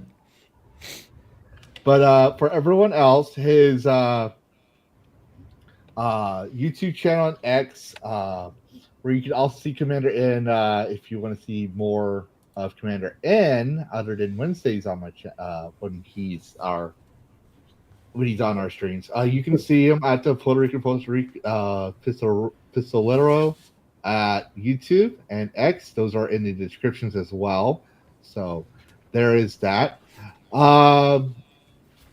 Yes, you got your outro. And while he's still here, hopefully still on the channel, appreciate you coming on as well. Yeah.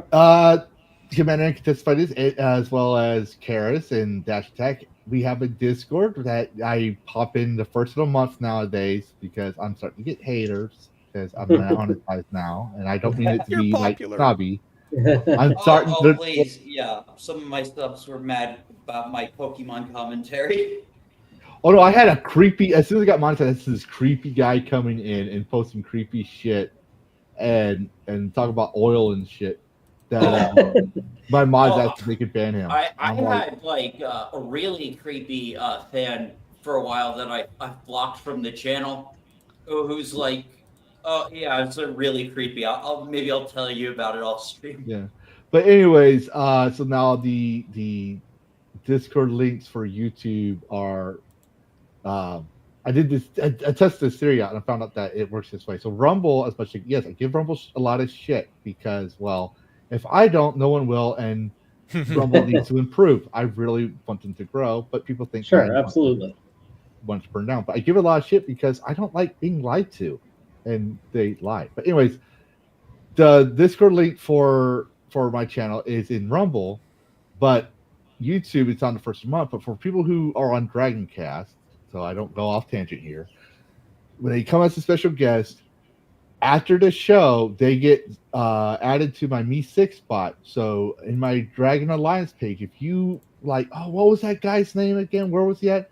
If you're a member of my Discord, you'll have access to their channels, and whenever they go live, you'll know when they live, post a video, whatever. It's right there. Nice. I don't know how to do it for Rumble. I haven't found a way to do that yet, and once I do, there are certain Rumble exclusive viewers that were guests on my show that will also be announced, but they also get a role called Dragon Streamer because they're a streamer. So that's another way you can identify them. And my whole purpose is to rebuild the gaming community. Clearly, he's more political than I am, and as you can tell, I do have some political background. So there was some politics going on that we don't normally talk about. But every guest that's on my show, I ask two things, and we will go into that one, the first one that everyone knows later. But I do have a keep of politics to the minimum stream because, well, I do have we all have gamers who are gay, lesbian, Jew, Mexican, whatever, and we want to leave the politics at the door. It's one thing to talk about how one side or the other side is doing things. We can all agree on, and we can talk about it. For example, the censorship. We talked about how the right has ignored the arts when they were the ones that made the golden age of Hollywood. John Wayne, I think originally Reagan was a Democrat, but he was more classic liberal. Like Walt Disney was Republican. All these others, like they grew these medias out. Well, the way I see it, like Lavistro, it's just that like we're all like united by our love for like gaming and nerd culture and stuff. So like we almost like put that almost before politics. Exactly. And there are some that use gaming as a footstool. We will never mention those people because I don't want to mention their names because then we're just giving them clout and attention, and that's what they want. You know. But there are people that use games as a footstool, and like we've seen it with like you said, the left came in and used it as a footstool for their things, and obviously what happened to D&D and video games. Because I'm trying to segue it back to this. But one thing I want to ask y'all is if they don't sell the rights to and they make the game as a private company, do you think it would be good, and would you get it?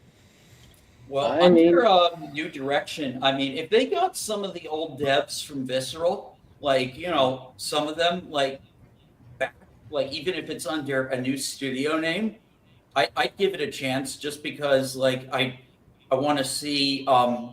Dead Space has really, really cool and disturbing, creepy lore. Just like, absolutely. Dude, Dead Space 1 still scares the shit out of me. I'm 41 years old. I've seen some of the most fucked up horror shit. I've been to war, everything else. And there's just something about Dead Space that was masterfully done to scare the shit out of me. I actually dropped Dead Space 2 when I was in high school just because of the whole baby exploding shit. Oh, God. Oh, yeah. The elementary. Oh, yeah. Let's not forget about the whole eye thing. That's I never made it to the eye thing because I got streamed it a couple back in 2022. That was one of the most tense things I've ever done in a game. I messed up that part. I made sure not to mess up that part. I was literally on my controller, like my eyes were like an inch away from the screen, and just like careful because I'm like, I have a thing about eye gouging. I can't stand that in movies. I don't like the movie Hostel because like that's the one thing. God. If you want to know a movie that like I'll watch anything, but if you want to know one horror movie that I will never watch, it's eye gouging. I cannot stand it. Yeah. So I'm like, I do not want to fuck this up because I know, but the old day divs, they're going to have something fucked up happen. Yeah, just be careful if you ever watch Game of Thrones season 4 because that has some serious eye gouging. Oh, thanks for the heads up because I'm probably not going to be able to have watch it next year. I'm still on season 3, and I've been on season 3 since last year. Yeah, so I'm so busy. Okay, just watch out when Pedro Pascal fights like the Mountain. Just be. Oh, that fight. Oh yeah. I couldn't remember until you mentioned. Like, I've seen that one. Yeah. Oh yeah, yep. He has such a brutal death. So, actually, on the topic of Dead Space 1, though, Lavistro, do you know that there's a message that if you take the first letter of each chapter, it spells something out? What is it? It spells out Nicola's dead, so the game tells you the whole time. Oh my gosh! Yeah. There was a lot of Easter eggs back in the day that people don't realize. Like, for example, when I played the Xbox 360 version of the Space 1 originally. Yeah. You had to go find certain I forget what it was, but you had to find certain things all over. Maybe I got the game wrong, but I remember you had to go through the map in certain places and up in the hangar and all this other stuff. But there was a certain they don't tell you how they don't tell you about it. Mm-hmm. I covered it for the second one, but there was a way to get. You had to find a paying treasure. Oh yes. I haven't found the one for Dead Space 3 yet. I know that it's in there, and I'm almost done with the game. Like, when we started the other night, I was at 67%. It's like, well, I gotta find a new game to play after this because we're almost done. Yeah. we're in the machine now.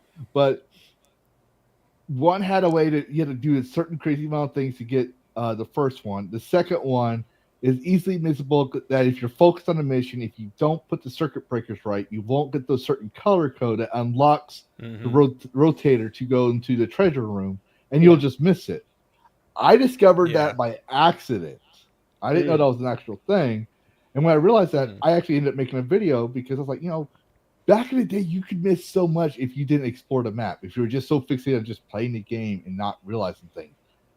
Like Mario, the Secret Worlds cheat. That's a famous one. Or, But yeah, Nicole is dead. That was I found that out from the forums. Yeah.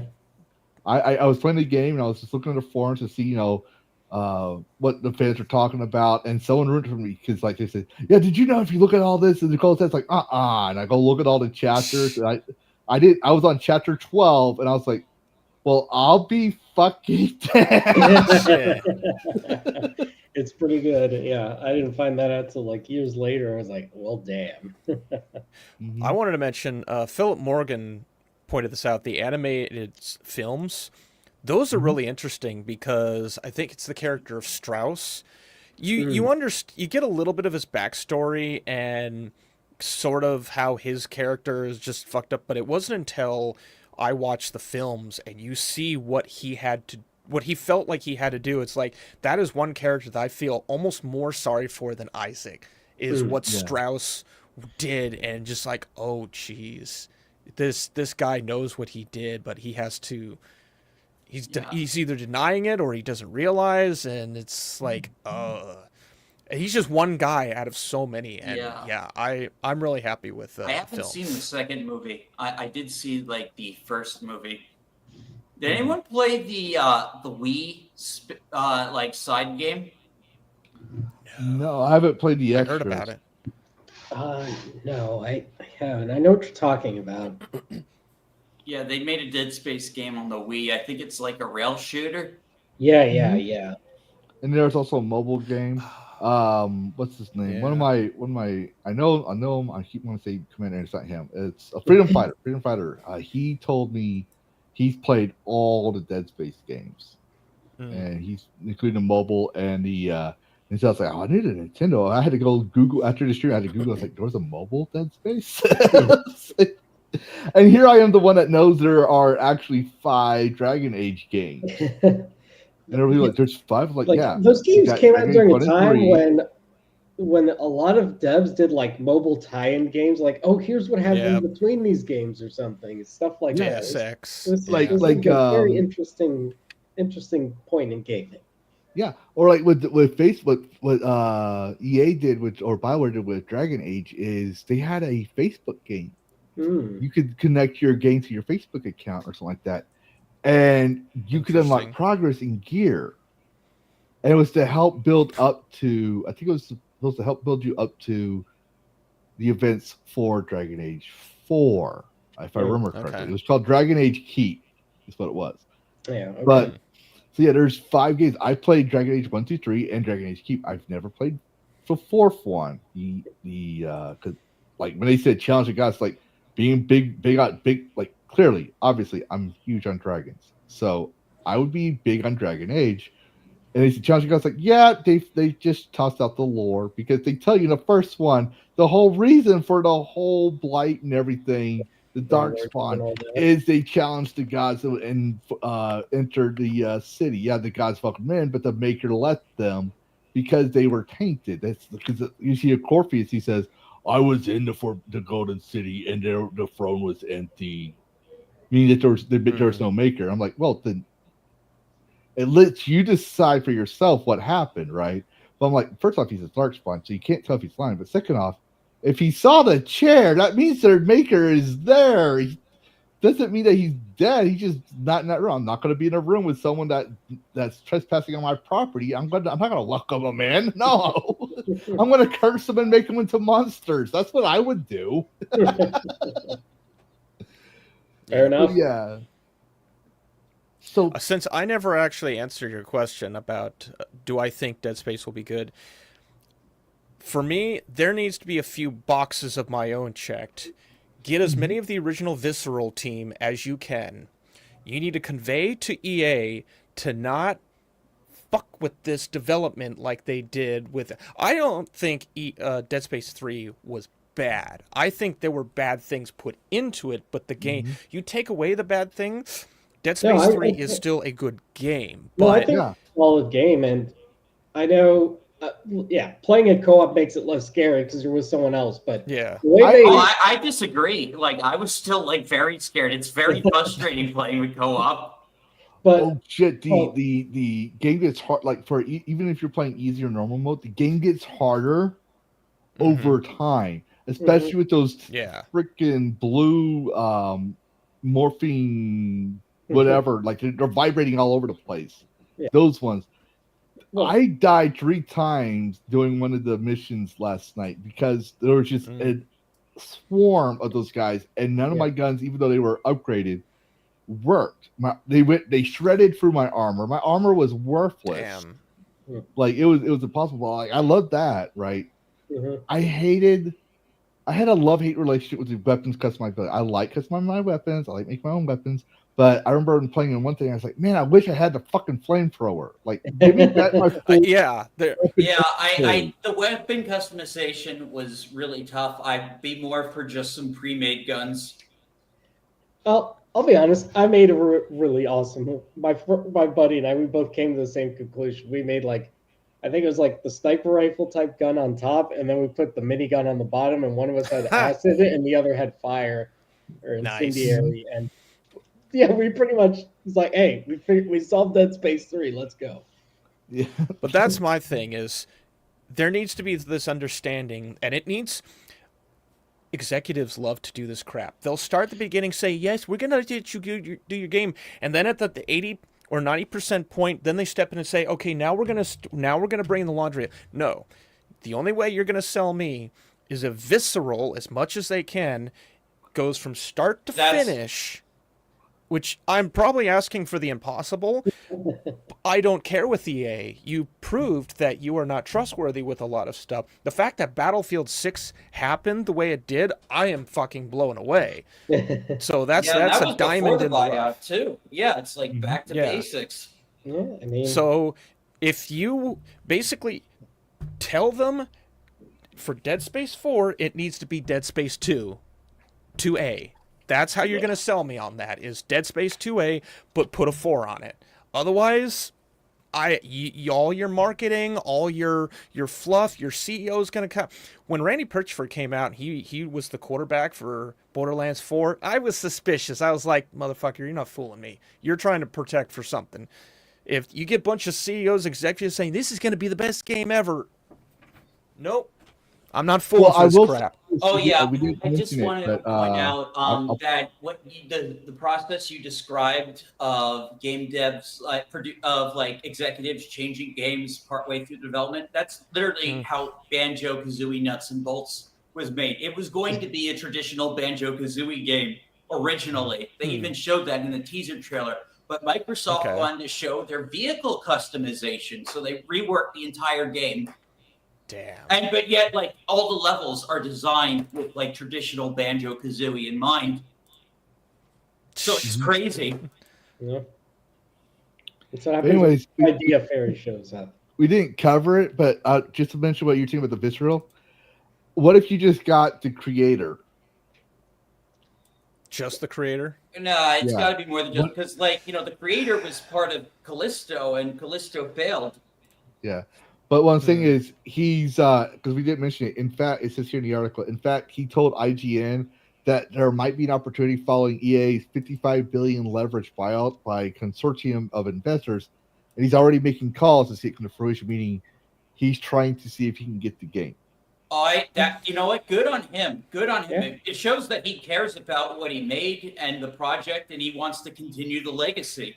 We need more people like that instead of just seeing things as just product. Sure, absolutely. Yes. I often bitch about AAA games. 90% of AAA games basically just be a can of Coke. And I really pay attention when someone steps forward and says, I want to make this the way that I want. Yeah. Which is you know, when you see like a Marvel director leave because of creative differences, we kind of have this idea that, well, it's probably because he wanted to make a real movie. Yeah. And I think similar things are happening with games. Is I spoke about this like months ago when one of my first shows is, I think you basically had a bunch of film executives who saw that the numbers were trailing downwards and profits weren't as high. But yet, because they had mingled with a bunch of graphics designers and they had it into the games industry, that they just shifted over to game design and they brought a whole bunch of their bullshit with them. And this, one of the big ones was the idea of, once you're done with the project, we're going to fire or lay off like 70 or 80% of the devs. And also we're going to do things the way that we think they should work. And we fancy ourselves as film you can really designers. see that with like what Geoff Keighley's doing with the award shows and stuff. He's trying to make gaming more and more like Hollywood. Yeah. And that's why I don't care about a lot of stuff. But if this guy, he really wants to do this, more fucking power to him, because Yeah, amen. it's Amen. like He 90. even said he told EA he'd be able to get the former visceral leadership to return. Oh boy, That oh, yeah, that that was if you can do maybe we can even get Dante's Inferno too. I love. I don't care what anyone says. I love that. There are things in that game that would not fly well today, unfortunately. But that was a fucking badass game. Glenn Schofield, if you're watching DragonCast, I doubt it, but you know, a dragon can dream. But if you're watching it, you heard Dash, do it, fucking do it. Yeah, continue the trilogy. Do it. Oh my god, like hell, make Dead Space 4 even more challenging, scarier. I don't fucking care. Just don't make it Souls like. Just keep the Dead Space spirit in there, right? Scare the shit out of me, but fucking do it. Oh my god. It can be done.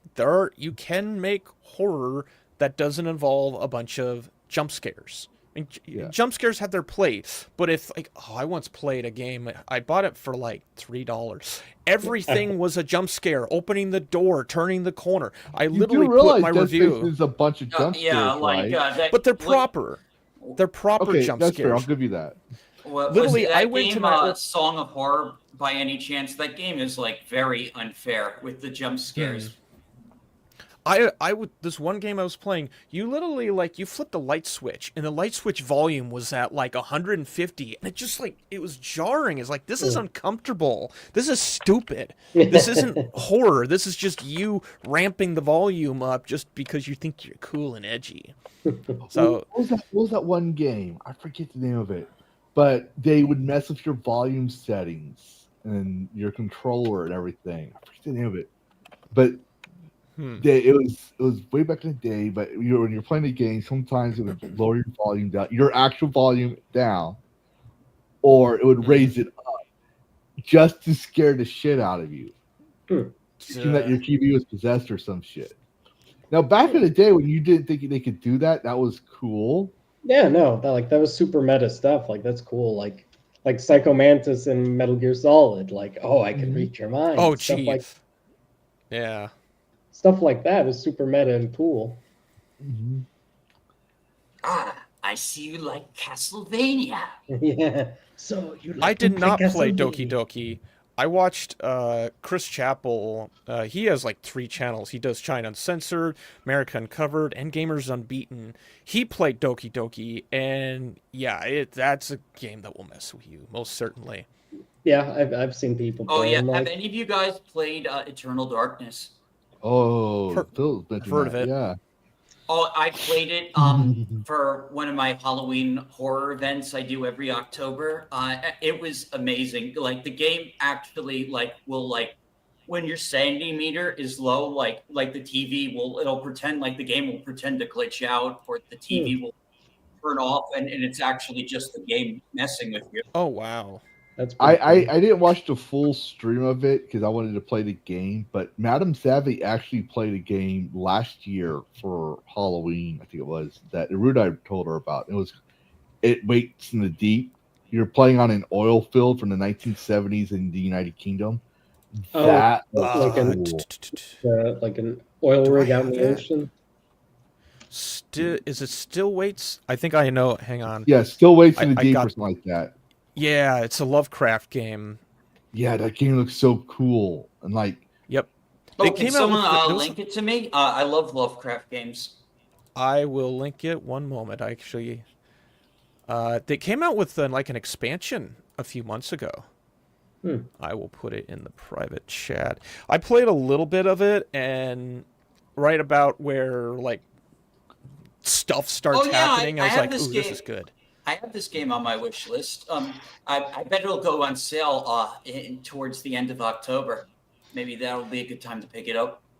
yeah, I will say- now I'm debating on that game or Aliens. The Alien. What's it called? Alien. Isolation? Alien Isolation? Isolation. Oh, man. Yes. Such a great game, Alien Isolation. Man, I should really play that again, especially with the sequel coming out. That's probably not going to be as good, but I still haven't played it. Dash, I'll say no, this. play it. It is like, Oh, I'm sure it's good. yeah, like so I never saw the theatrical version of Aliens till recently. I saw the director's cut, so I knew about Ripley's daughter and how she supposedly died in between while she was frozen. So like you play as her. You play as like Ripley's daughter who's like looking for her missing mom. Wow. Yeah, that's cool. I will say this, Dash, since you mentioned you like Lovecraft games, Moons of Madness. I'm playing that right now. It is wild. It's a Lovecraft game, and you're on Mars, you're a scientist, and shit goes wrong in all the best ways. I mean, if I know anything from playing Doom, bad things happen on Mars. Yes. it is great. It's amazing. It's only $24. I possibly will pick it up. We've got like 2 more weeks left in October. Yeah. It's not a combative game. You don't actually fight.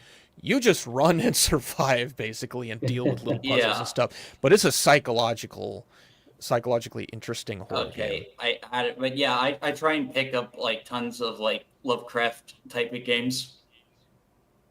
Nice. Well, I just thought of time. Like I gotta get better at this. But one of the reasons why we started thinking now instead of 2 hours, it's 4 hours. It's because we're growing our panel and community, and we nerd talk. Yep. So, but since I have to get my son to bed and schedule my next stream, because Rumble decides that you can only have one scheduled stream in advance. Yeah, no problem. Yeah, you can't have if I have Rumble Studios, I can only, if I use Rumble Studios, for example, I can't have multiple streams like I can with YouTube scheduled. I can only have one. The only way I can do that is if I have DragonCast stream scheduled in advance. Then I can do the other ones. And unfortunately, I didn't have time today to schedule that stream for tonight. So I have to do that tonight.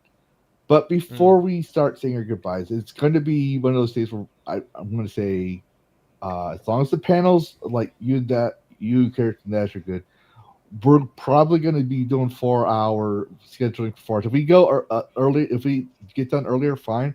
But I'm going to start scheduling for 4 hours. If y'all guys good with that, because we seem to be doing that anyways now. We have much to share. Yeah, I know. We're getting a bit. It's easier when you have 4 people or more that want to talk about gaming. It's or at least 3. It's like Commander is quiet most of the time, but most people know Commander and he's that lovable some dude on the internet. Shows up on Wednesdays at times and pops on JT Savage's Discord or my Discord, pinging me with memes from the night before. Yes, this is that guy. This is that guy that makes those memes about Faz Inc. Nice. But we're going to get into the last topic, and that's games we find interesting. Now, for those who don't know, and I forgot to ask him to do things. He probably wouldn't have been able to, because as soon as he got done, we're about to move on. Yeah, he just blipped out of existence. He got snapped. So, Power Grid over there is being temperamental. It happens sometimes. But we'll go ahead and do this differently. I'm going to go ahead and have Commander N show his game he found interesting. But while he's getting prepped to do that, for everyone who doesn't know or is getting used to things, when I started my streaming, it was because someone said there are no good games out there. All games are woke. All games are shit. Blah blah blah blah. Boo boo boo hoo. I'm a political nutcase. Not me. It's other person. Gotcha. Now I love the guy. Don't get me wrong. I love the guy, but it set me off because I love games, and I started to finish Shrouded. I got done streaming. I was done. People asked me, "Hey, Lavistro, you're going to stream again?" I wasn't planning on streaming. Y'all did this, so I had to cover games. I had to cover like the VA discovering PTSD veterans are recuperating with video games, all kinds of crazy stuff. Then I did DragonCast because I didn't like people using it for a soapbox again. And after that, well, I asked all my guests to do the same thing I do, which is recommend one game for the audience. Just like when you were a kid and you wanted to buy a game but couldn't, you look at the back of the box. That's all you had to go on to decide if a game was interesting or not. Or the magazines or YouTubers, obviously. So yeah. The rules are you cannot play this game. You cannot play this game by the time you show it. After I don't care. After this year, I don't care. It can't be older than 10 years unless it's a remake, like we did Night Trap, because the launch date was within the 10 years time frame. And you have to tell us why you find it interesting based on those things. So it's the challenge of, well, I like it, for example, because I played it and it was good. No, that's a cop out. Well, I like it because it doesn't have Sweet Baby Ink. No, that's a cop out. You got to tell me help you out why you as a gamer like this game. So, Commander N, if you're ready, we'll go ahead and share your screen. Yeah, that's how we do things. Sure. Oh, you. I just sent a link. I didn't realize you were going to do screen sharing. I was going to do screen share because you're advertising. Like if we do mine, if you want to show a video or something, I can't. For some reason, my internet doesn't let me do that. Gotcha. It'll lag the video. Okay. All right. Well, I'm good. So what do I?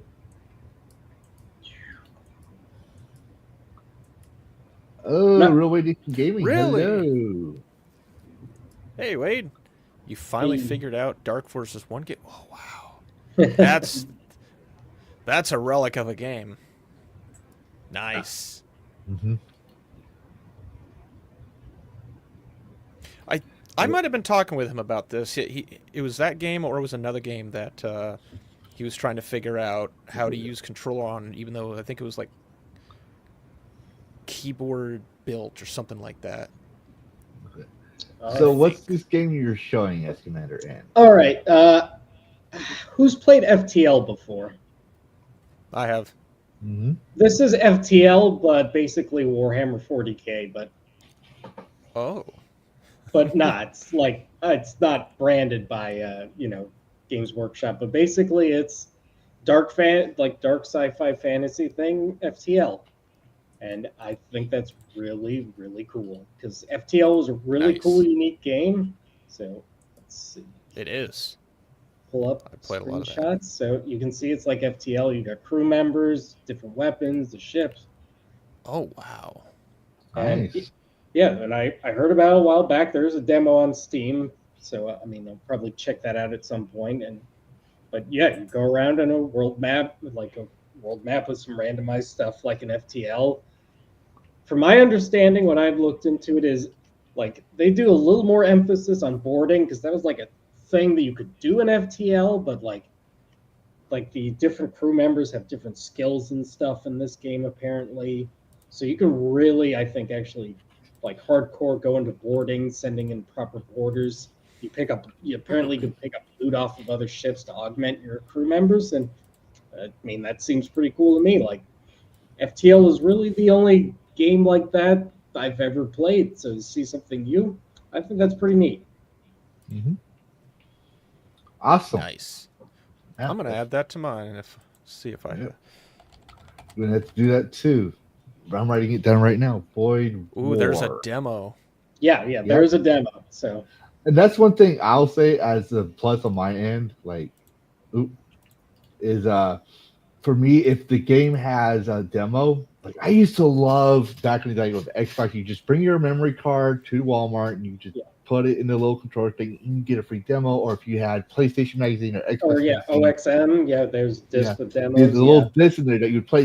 And like with PlayStation though, you would sometimes get games from Japan. Like I had this game where it just spoke all Japanese and I didn't understand what I was doing, but the whole part of the game is you were you served in a bar. You'd have somebody come in, they tell you what they want, and you'd have to hurry up and like either serve them some food or make sure that you don't put you don't serve the beer too flat and all this other stuff. And it was just a 2D game from Japan on PlayStation. But demos, try it before you buy kind of thing like that. I actually love that. I'm glad, especially indie devs are bringing that back. Like that saves us gamers a lot of money. It's like maybe you don't want to like this game, but you've played it, you tried it. Maybe you'll tell someone else about it. So Dash. Yeah, so I couldn't find anything in my wish list, so I found something in my Steam library that I haven't played yet. Lavistro 1 and 2. It's a remaster of a strategy RPG series, and anyone who knows me knows that's like my favorite genre is just turn-based strategy, anything Fire Emblem-ish. Gotcha. Mm-hmm. Yes, I love these types of games. I think this franchise has a mobile game also, but I don't really know too much about this franchise. It's definitely heavily inspired by Fire Emblem. You can tell from the art style. Looks like it. Yeah, very cool. Like, definitely. Like, I think it's Fire Emblem, but I do hate that because Fire Emblem's so popular, they haven't made any more Advance Wars games. Oh yeah, well, like Fire Emblem was very niche at a time, but it's kind of always been more popular than Advance Wars, and that kind of sucks because I like that franchise too. Yeah, but I've seen a few people come out with games in a similar vein. At least tried to recently. Yeah, there was a old one like on Newgrounds where you play as Mitt Romney, and it was just Advance Wars, and you have to win the election. Wow. Yeah, I think you could still play it too. I think it's still up there. It's called. And I miss the Newgrounds era. Like I think some of there were some people that would mod for like Counter-Strike, and they become developers. They make another mod for like Unreal or something, and then there was the Newgrounds game developers. Those were an interesting breed of their own. Yeah, I believe the ones I still love. It's just it's not for me. It's not the same as in the past. So this is the comparison trailer. Wow. Okay. Jeez, they rebuilt seemingly all the graphics. Yeah, seems like it. Yeah, see, I would call this a remake almost. Yeah, a remake because it's they completely rebuilt it. Yeah, it's not a remaster. They said remaster. It's like, no, that's a remake. It's like, the devs I'm not complaining. Don't get confuse me it. wrong. Well, I guess they're calling it a remaster because it still follows the same flow as the original. But if you're changing, we need a new word. There needs to be a new word, a remakester or something like that. Man, it kind of. I mean, I hope there's a way to play because I like that 90s style that they have in the original, like that 90s anime fantasy style is really so badass. What they could say is 90% remastered. So they're like, okay, you had to change something. Obviously there might be times you have to change something, but it's it's when you say remastered, brand new UI. I'm like, you just said remastered, but you remade the UI. Yeah. remake is introducing new elements. Remaster is just modifying what you originally had. Yeah. Redressing is not interesting. modified though; it's just remade. I'm like, ugh. But oh no, Shadow Warning. Oh no, I don't hate Souls games because I don't have the stomach for it or anything like that. I don't like Souls-like games because every game is a Souls-like game. Every game comes out, it's got to be Souls-like. Made in Unreal Engine 5. And it's the same damn thing, just different aesthetics. That's how I feel about it. And you get tired of it after a while. There's no change. Can we have an Unreal game made in the Unreal Engine? I've been waiting for that for 20 years. When's that going to happen? Epic is making too much money off of Fortnite. I guess, yeah. Yeah, they're not going to make any more. What's the closest thing they... Fortnite's one of their IPs, but is it... I forget. I don't think they're the ones that originally made it. I think it's someone else made it under them. I can't remember, but it's one of their IPs. Maybe. Yeah. I forget how that goes. Someone told me about it, and I was like, I'm not interested. I was getting too drunk at the time. They explained the Fortnite to me. But Karrus, did you have one? I do, yes. I saw a trailer for this, and I've had it in my list. I'll go ahead and share what I've got. Yes, I know. Which screen do I want to share? The one with the stuff on it. Yeah, yes, the one with exactly. the stuff. Not the one with the porn. That'll get me banned. Steam Games List, I think. Yes. There we go. Is that sharing? Yep. Ooh. So this I heard this one.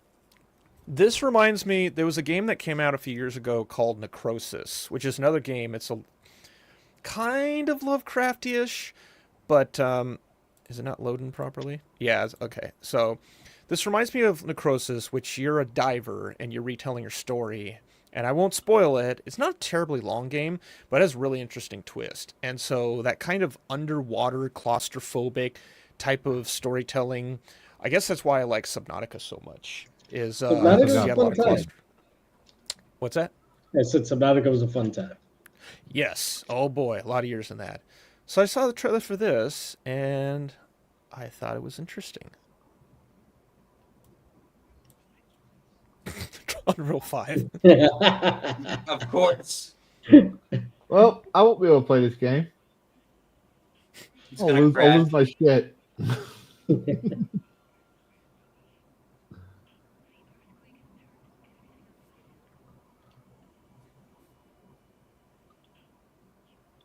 You know, guys, CryEngine is available. You don't have to use Unreal Engine 5 for your game. Or Unity, they're shitty. Or you can build your own engine like Randy Pitchford talks about.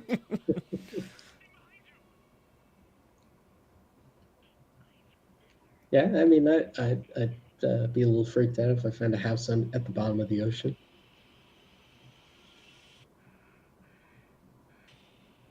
Yeah, how did it get there?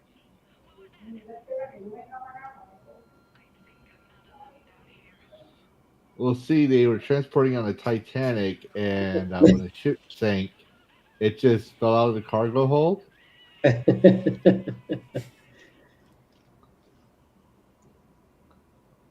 right. That actually looks pretty cool. Yeah, that's a pretty neat premise. So yeah, I thought that one was interesting. I've had that in my list for a while. And yeah, I enjoy a good claustrophobic horror game. Because gotcha. if you're gonna do horror, but you don't quite know, you do it on Mars or something, or you're gonna give them a weapon. No, take away the weapon. Well, what are you gonna do then? Okay, put it underwater. Underwater works because you can't do a whole lot very easily underwater. And there's that psychology of people have been in water. It's already there. So there's a lot of good things already being done about this that I like. And even though you can't necessarily do a lot in water, you can move in 3 dimensions in water, so you always feel like you can escape even if something's chasing you. I mean, also like just the idea of exploring like a creepy house underwater that's like just in the middle of the ocean, like that alone is like a psychological like Yeah. And it's totally like for me, I haven't heard it like I like stories that are original and unique. And the concept of like you were saying that the concept of a house under the ocean and it's supposed to be a horror genre, yeah, that's gonna intrigue me. I'm like, okay, first off, I want to know why the house is under the water. Sure. Yeah. But now you're showing me skeletons that are coming alive in the house under the water. Not I not want to play it. I not only do I want to know what's going on, now I have an invested interest. It's like, oh, this is gonna be fun. This is gonna be a scary, like a literally underwater horror haunted house. I don't know how. Literally. Yeah, it's like it sounds badass. But for me, I don't have a horror game. I do like playing horror games and games of RPGs and exploration. I also look for games I could play with my son, and since that makes sense, you got you and Rolo are brothers, I was like, in the interest of family, and I like Legos, Lego Party. Oh, nice. Yep. I did not know about this. What is this? Mario Party Lego. Okay, yeah, my son told me about this actually. So, it's on Steam and it's on Nintendo Switch. I don't know if it's on the Switch 2 or the Switch 1. Don't say I said it was 1 when I said I don't know. I just know it's on Nintendo because my son told me about it. He watched it in advertising because he saw it. He's like, yeah, I want this. Like, okay, fine. Well, I'll look into it. So could you cover it? I was like, I gotta look into it. Like he told me about it this morning. I was gonna cover something else. But this is it's like Nintendo's or Lego's version of Mario Party. It looks kind of fun. And if you've ever played any Lego, like I'm pretty sure we've all played some sort of Lego game. How zany and wacky the games are. They need to remaster Lego Rock Raiders for PC. They need Rock Raiders. Yeah. That game is awesome. My son likes he's obsessed with he plays Minecraft, but Lego has its own version, Lego Worlds. And you can go and you'll see castle, city, all kinds of different eras of Legos models and systems, like the pirates and stuff. And you can find the models, you can dig through, you can literally dig into the underground, you can build your own Lego thing as a Lego figure. Like my son spends so much time in that game on the Nintendo Switch. It is not funny. Almost as bad as Minecraft. I want to point out. Go ahead. I want to point out there was a short bit in the footage where they're showing players skiing downhill, and I just had the traumatic resurgence of Ski Free, and I'm thinking, is there a Yeti that's going to come across the screen and eat the players while they're in the middle of skiing? Are we going to get Ski Free? Anything's possible. But yeah, I thought that was interesting as a 4-player. I mean, literally a Lego Mario Party-esque game. Yeah. That would be a game. I would actually stream that. Not with my son, obviously, because I'm protecting him. But with Sonya Lisette, she likes to play Chain Together. I'm pretty sure she'd want to play this. Probably. Maybe just even with Mikey, Garrett, like a day of restaurants, we just play Mario Party. That would probably be because we're always doing pure chaos on Fridays. So I mean, Mario Party is that game where you it's like Mario Kart. You play that game to not have friends anymore. Yeah. There's a reason why I don't do PvP. I actually had someone try to get my Xbox account removed, accusing me of cheating because of PvP. Oh, jeez. I'm like, this is why I don't do PvP anymore. You guys, I mean, not everybody, but you get that one person that just wants to root for everybody. There's some people that's just like, oh, that guy's the easy guy. I'm gonna get my points easy, and he singles that one person. I'm like, dude, you're at that point, you're not playing to play the game. You're just harassing people, not making it fun for everyone wants to play. I'm not saying don't shoot me all the time. I'm not saying I'm good at the guy. I suck, sure, but what I'm hearing is kill Lavistro first in every game. Got it. Yeah, sure. Is that gonna be an achievement? A stream achievement? I beat Lavistro. It's like well, I forgot what I was going to say. I just shut off on that one. My son just came in here. But yeah, so before we do our official outros, I got to get used to doing this and stuff. But yeah, we have people who want Dragon Senpai to notice them. So this is unfortunately, remember, everyone said they didn't like that other video and they wanted something different. Y'all wanted this. Y'all asked for this. And every time you send me a super chat, no, my audience. Every time I get a super chat, I definitely didn't ask for this. Every time I get a super chat, it's because you want someone to notice you. And yes, Dragon Senpai, notice me. Notice my super chat. Super chat finds you out here. Buy Dragon like something nice. Yes, it's worth the price. Dragon Senpai, are you looking? I must break your brain. Super chat amount drives you insane. Did I break it yet? Dragon Senpai, say you will for me. Show my name on screen. Say my thoughts on stream. I need attention, Dragon Senpai. Show my name on screen. Say my thoughts on stream. Doki doki heartbeat too. Dragon Senpai notices you.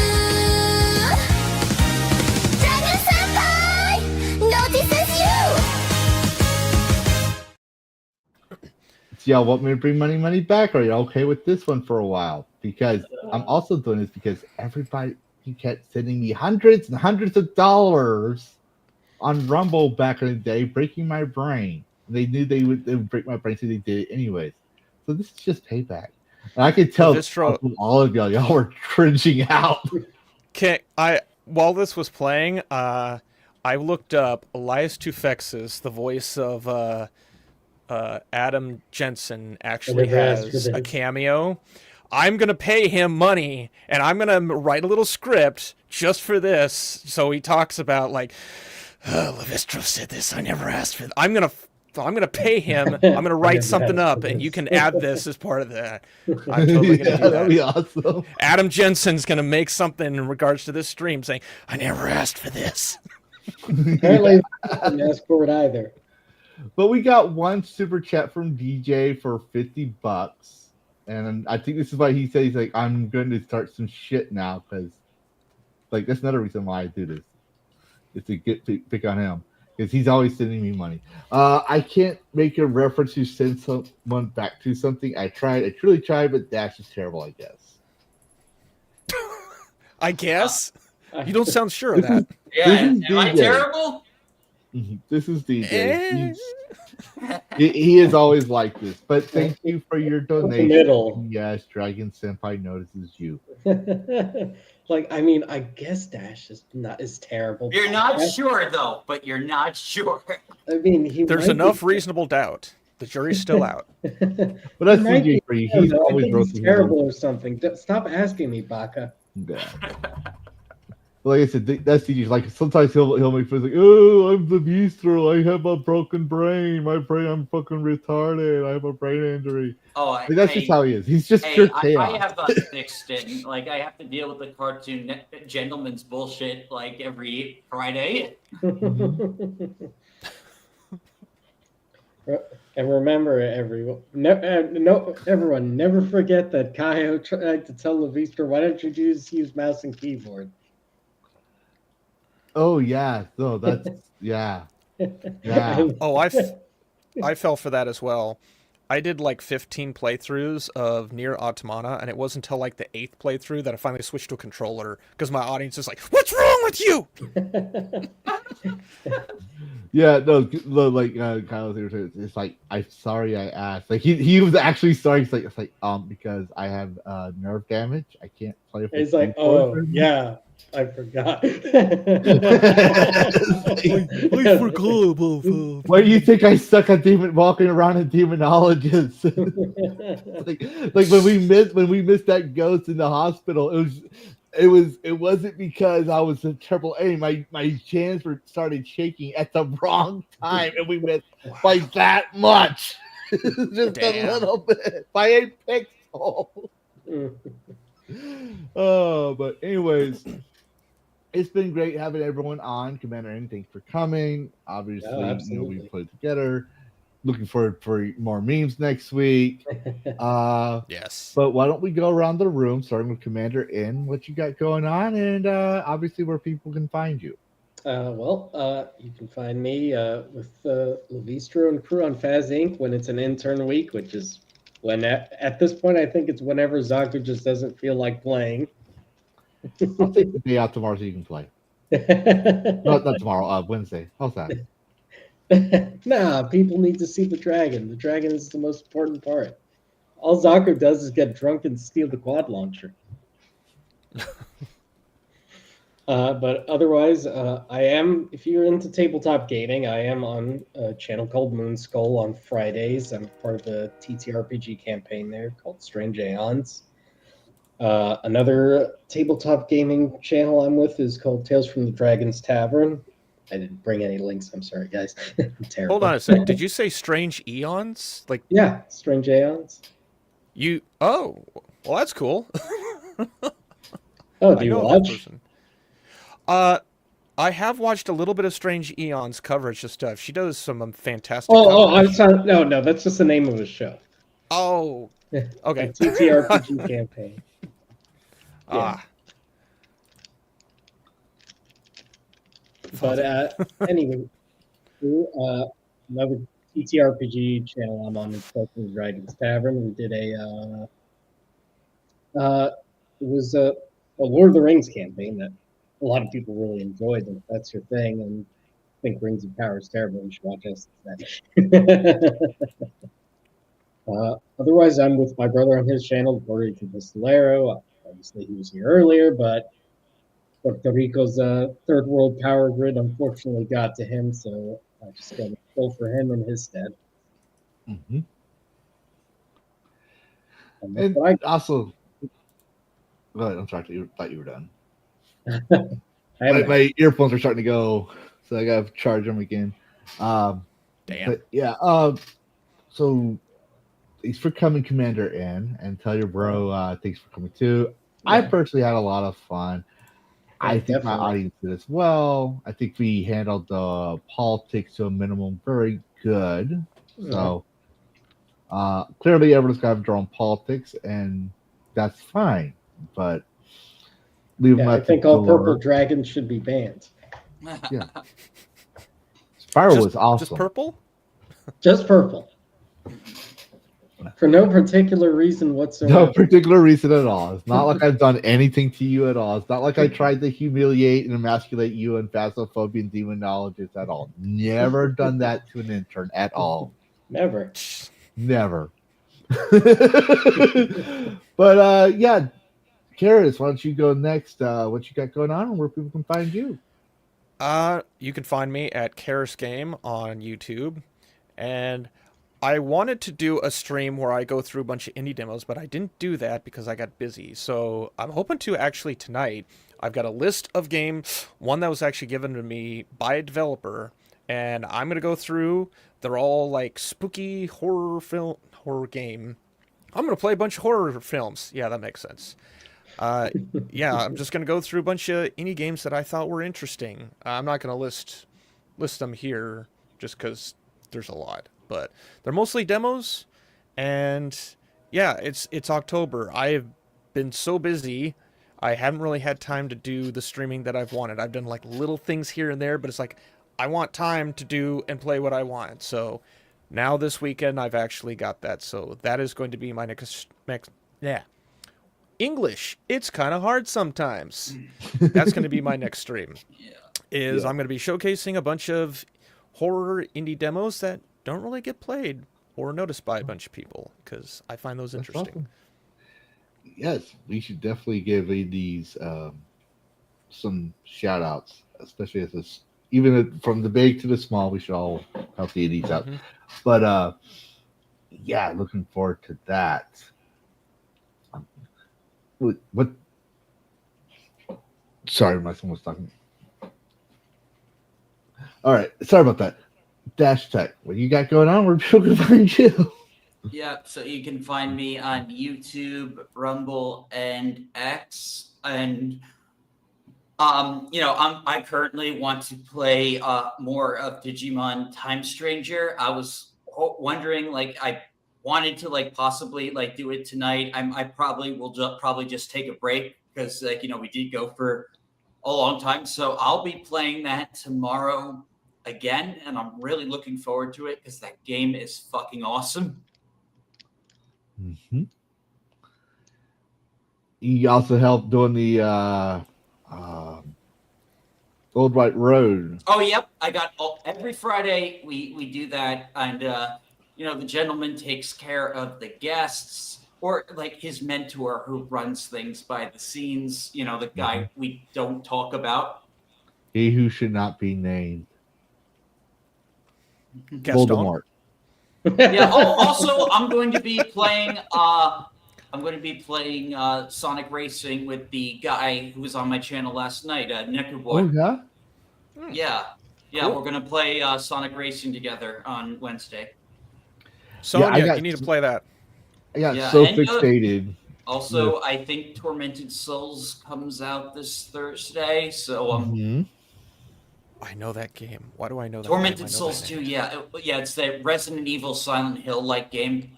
Fixed camera angles, limited saves. Oh wow, yeah. I forgot about this one. Damn. Yeah, I just beat the first one because I had seen like a YouTuber I followed stream this game, but I've never played it like myself. I beat the game, absolutely loved it, and I'm really looking forward to this sequel, which is a continuation of the true ending. It's got a demo. Yeah, because I had to replay the game and get the right ending. Or like just redo a save because I had almost all the other requirements for it. Nice. Yeah, it's a good game. The sequel looks even better. Yeah. All right. Got a demo on Steam. I started playing this game, the first Tormented Souls, but for some reason I stopped. I need to go back and play probably this. because the puzzles are really hard and you probably need to cheat. That is. I might have just gotten. Remember, kids, if it's in the game, remember. it's not cheating. It's as intended. Yep. Like the floppy disk puzzle, I needed to cheat on that. The floppy disk puzzle is awful. Oh wow. You mean the save button? No, like okay, so there's a bunch of names written on a floppy disk, and like from those, you have to rearrange the letters to get to spell Martha, and then Martha's the password. Yeah. Do I dare do it? Why did you say that name?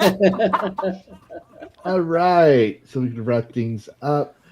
But yes, Dash Tech, awesome guy, great content, just like Karrus and Are you sure? Apparently he's terrible. Oh yeah, I'm terrible. According to this $50 super. Oh, that's chat. right, that's right. I was paid $50. I cannot lie. Terrible, I guess. Yeah, Dash got great content. That's you terrible. $50 to tell everyone how bad kind of I am. It is so bad that it's like watching a train wreck. It's terrible. You want to look away, but at the same time you don't because you want to know how it ends. Like it's just that bad. Next time Dash joins, he needs to put under the title. He needs to put "I'm terrible," I guess. Terrible.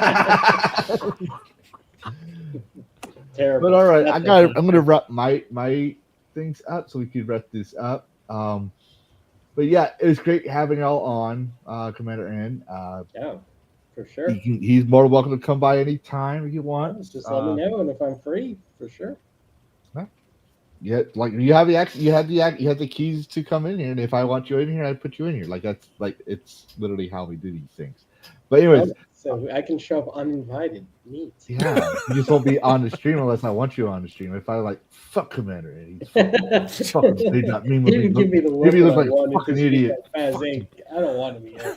Like, He didn't point out a Desert Eagle to me and left for them too. and they're like, what? Well, I heard Commander and was like, I don't know what you're talking about. I didn't see him on the stream at all. Did you? No. Well, yeah, he wasn't on the stream then. He's lying. But anyways, no, Commander and great guy, awesome memes.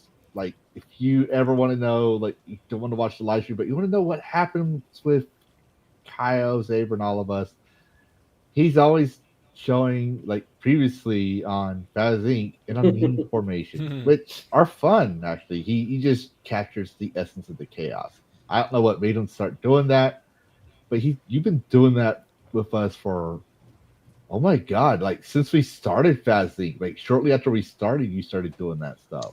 So I started making these memes. It was actually because of a TTRPG campaign I was in, just in general. Like, we are actually playing, so I don't know how many people know this, but a few years back, it was pretty much a shitpost, but Wendy's made a TTRPG. And they had like a book that came out with it. It was small and stuff, but it was like Feast of Legends or something.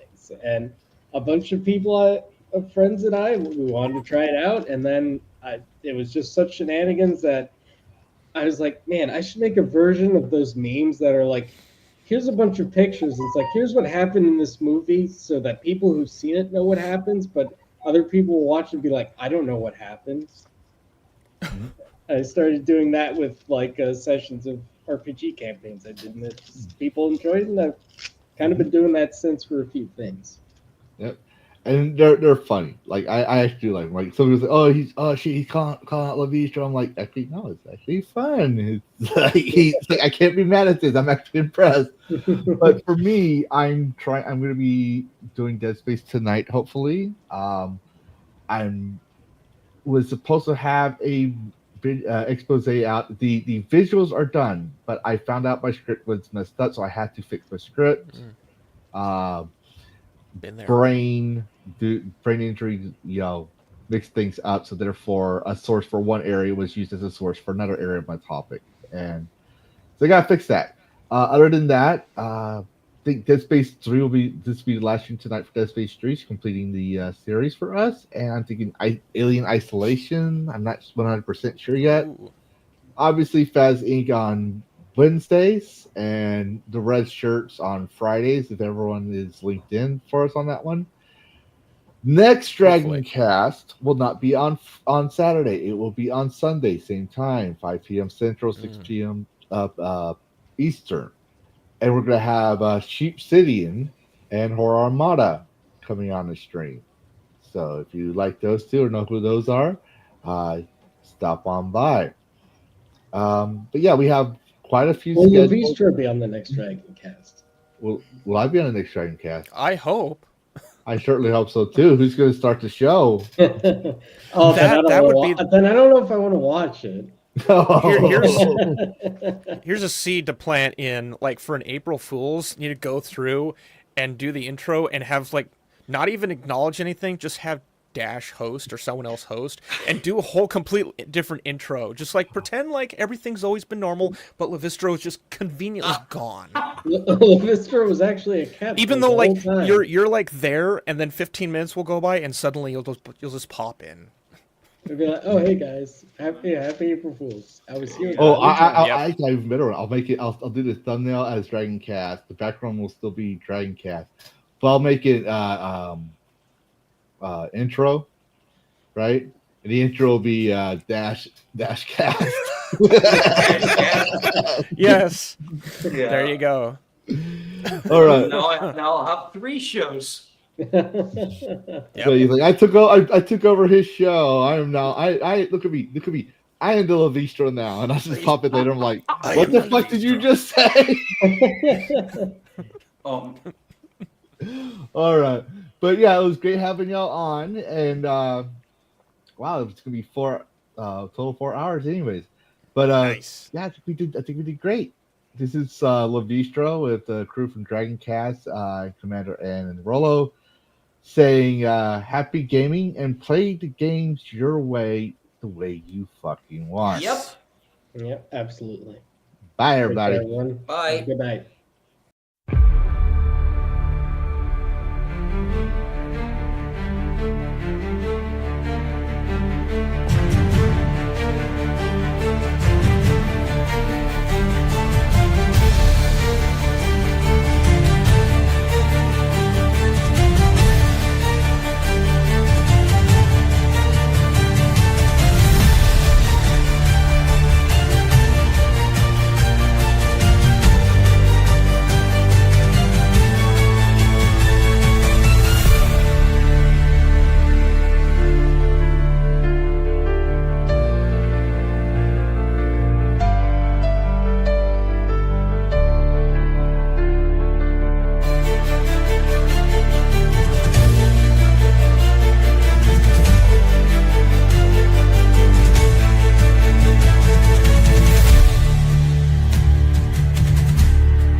You're still here.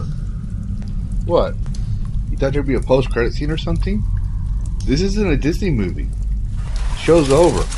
Go get some sleep. Play a video game. Watch another YouTube video. I gotta take care of the Dragon Wing and possibly get some sleep myself. Goodbye all, and thanks for watching. And happy gaming.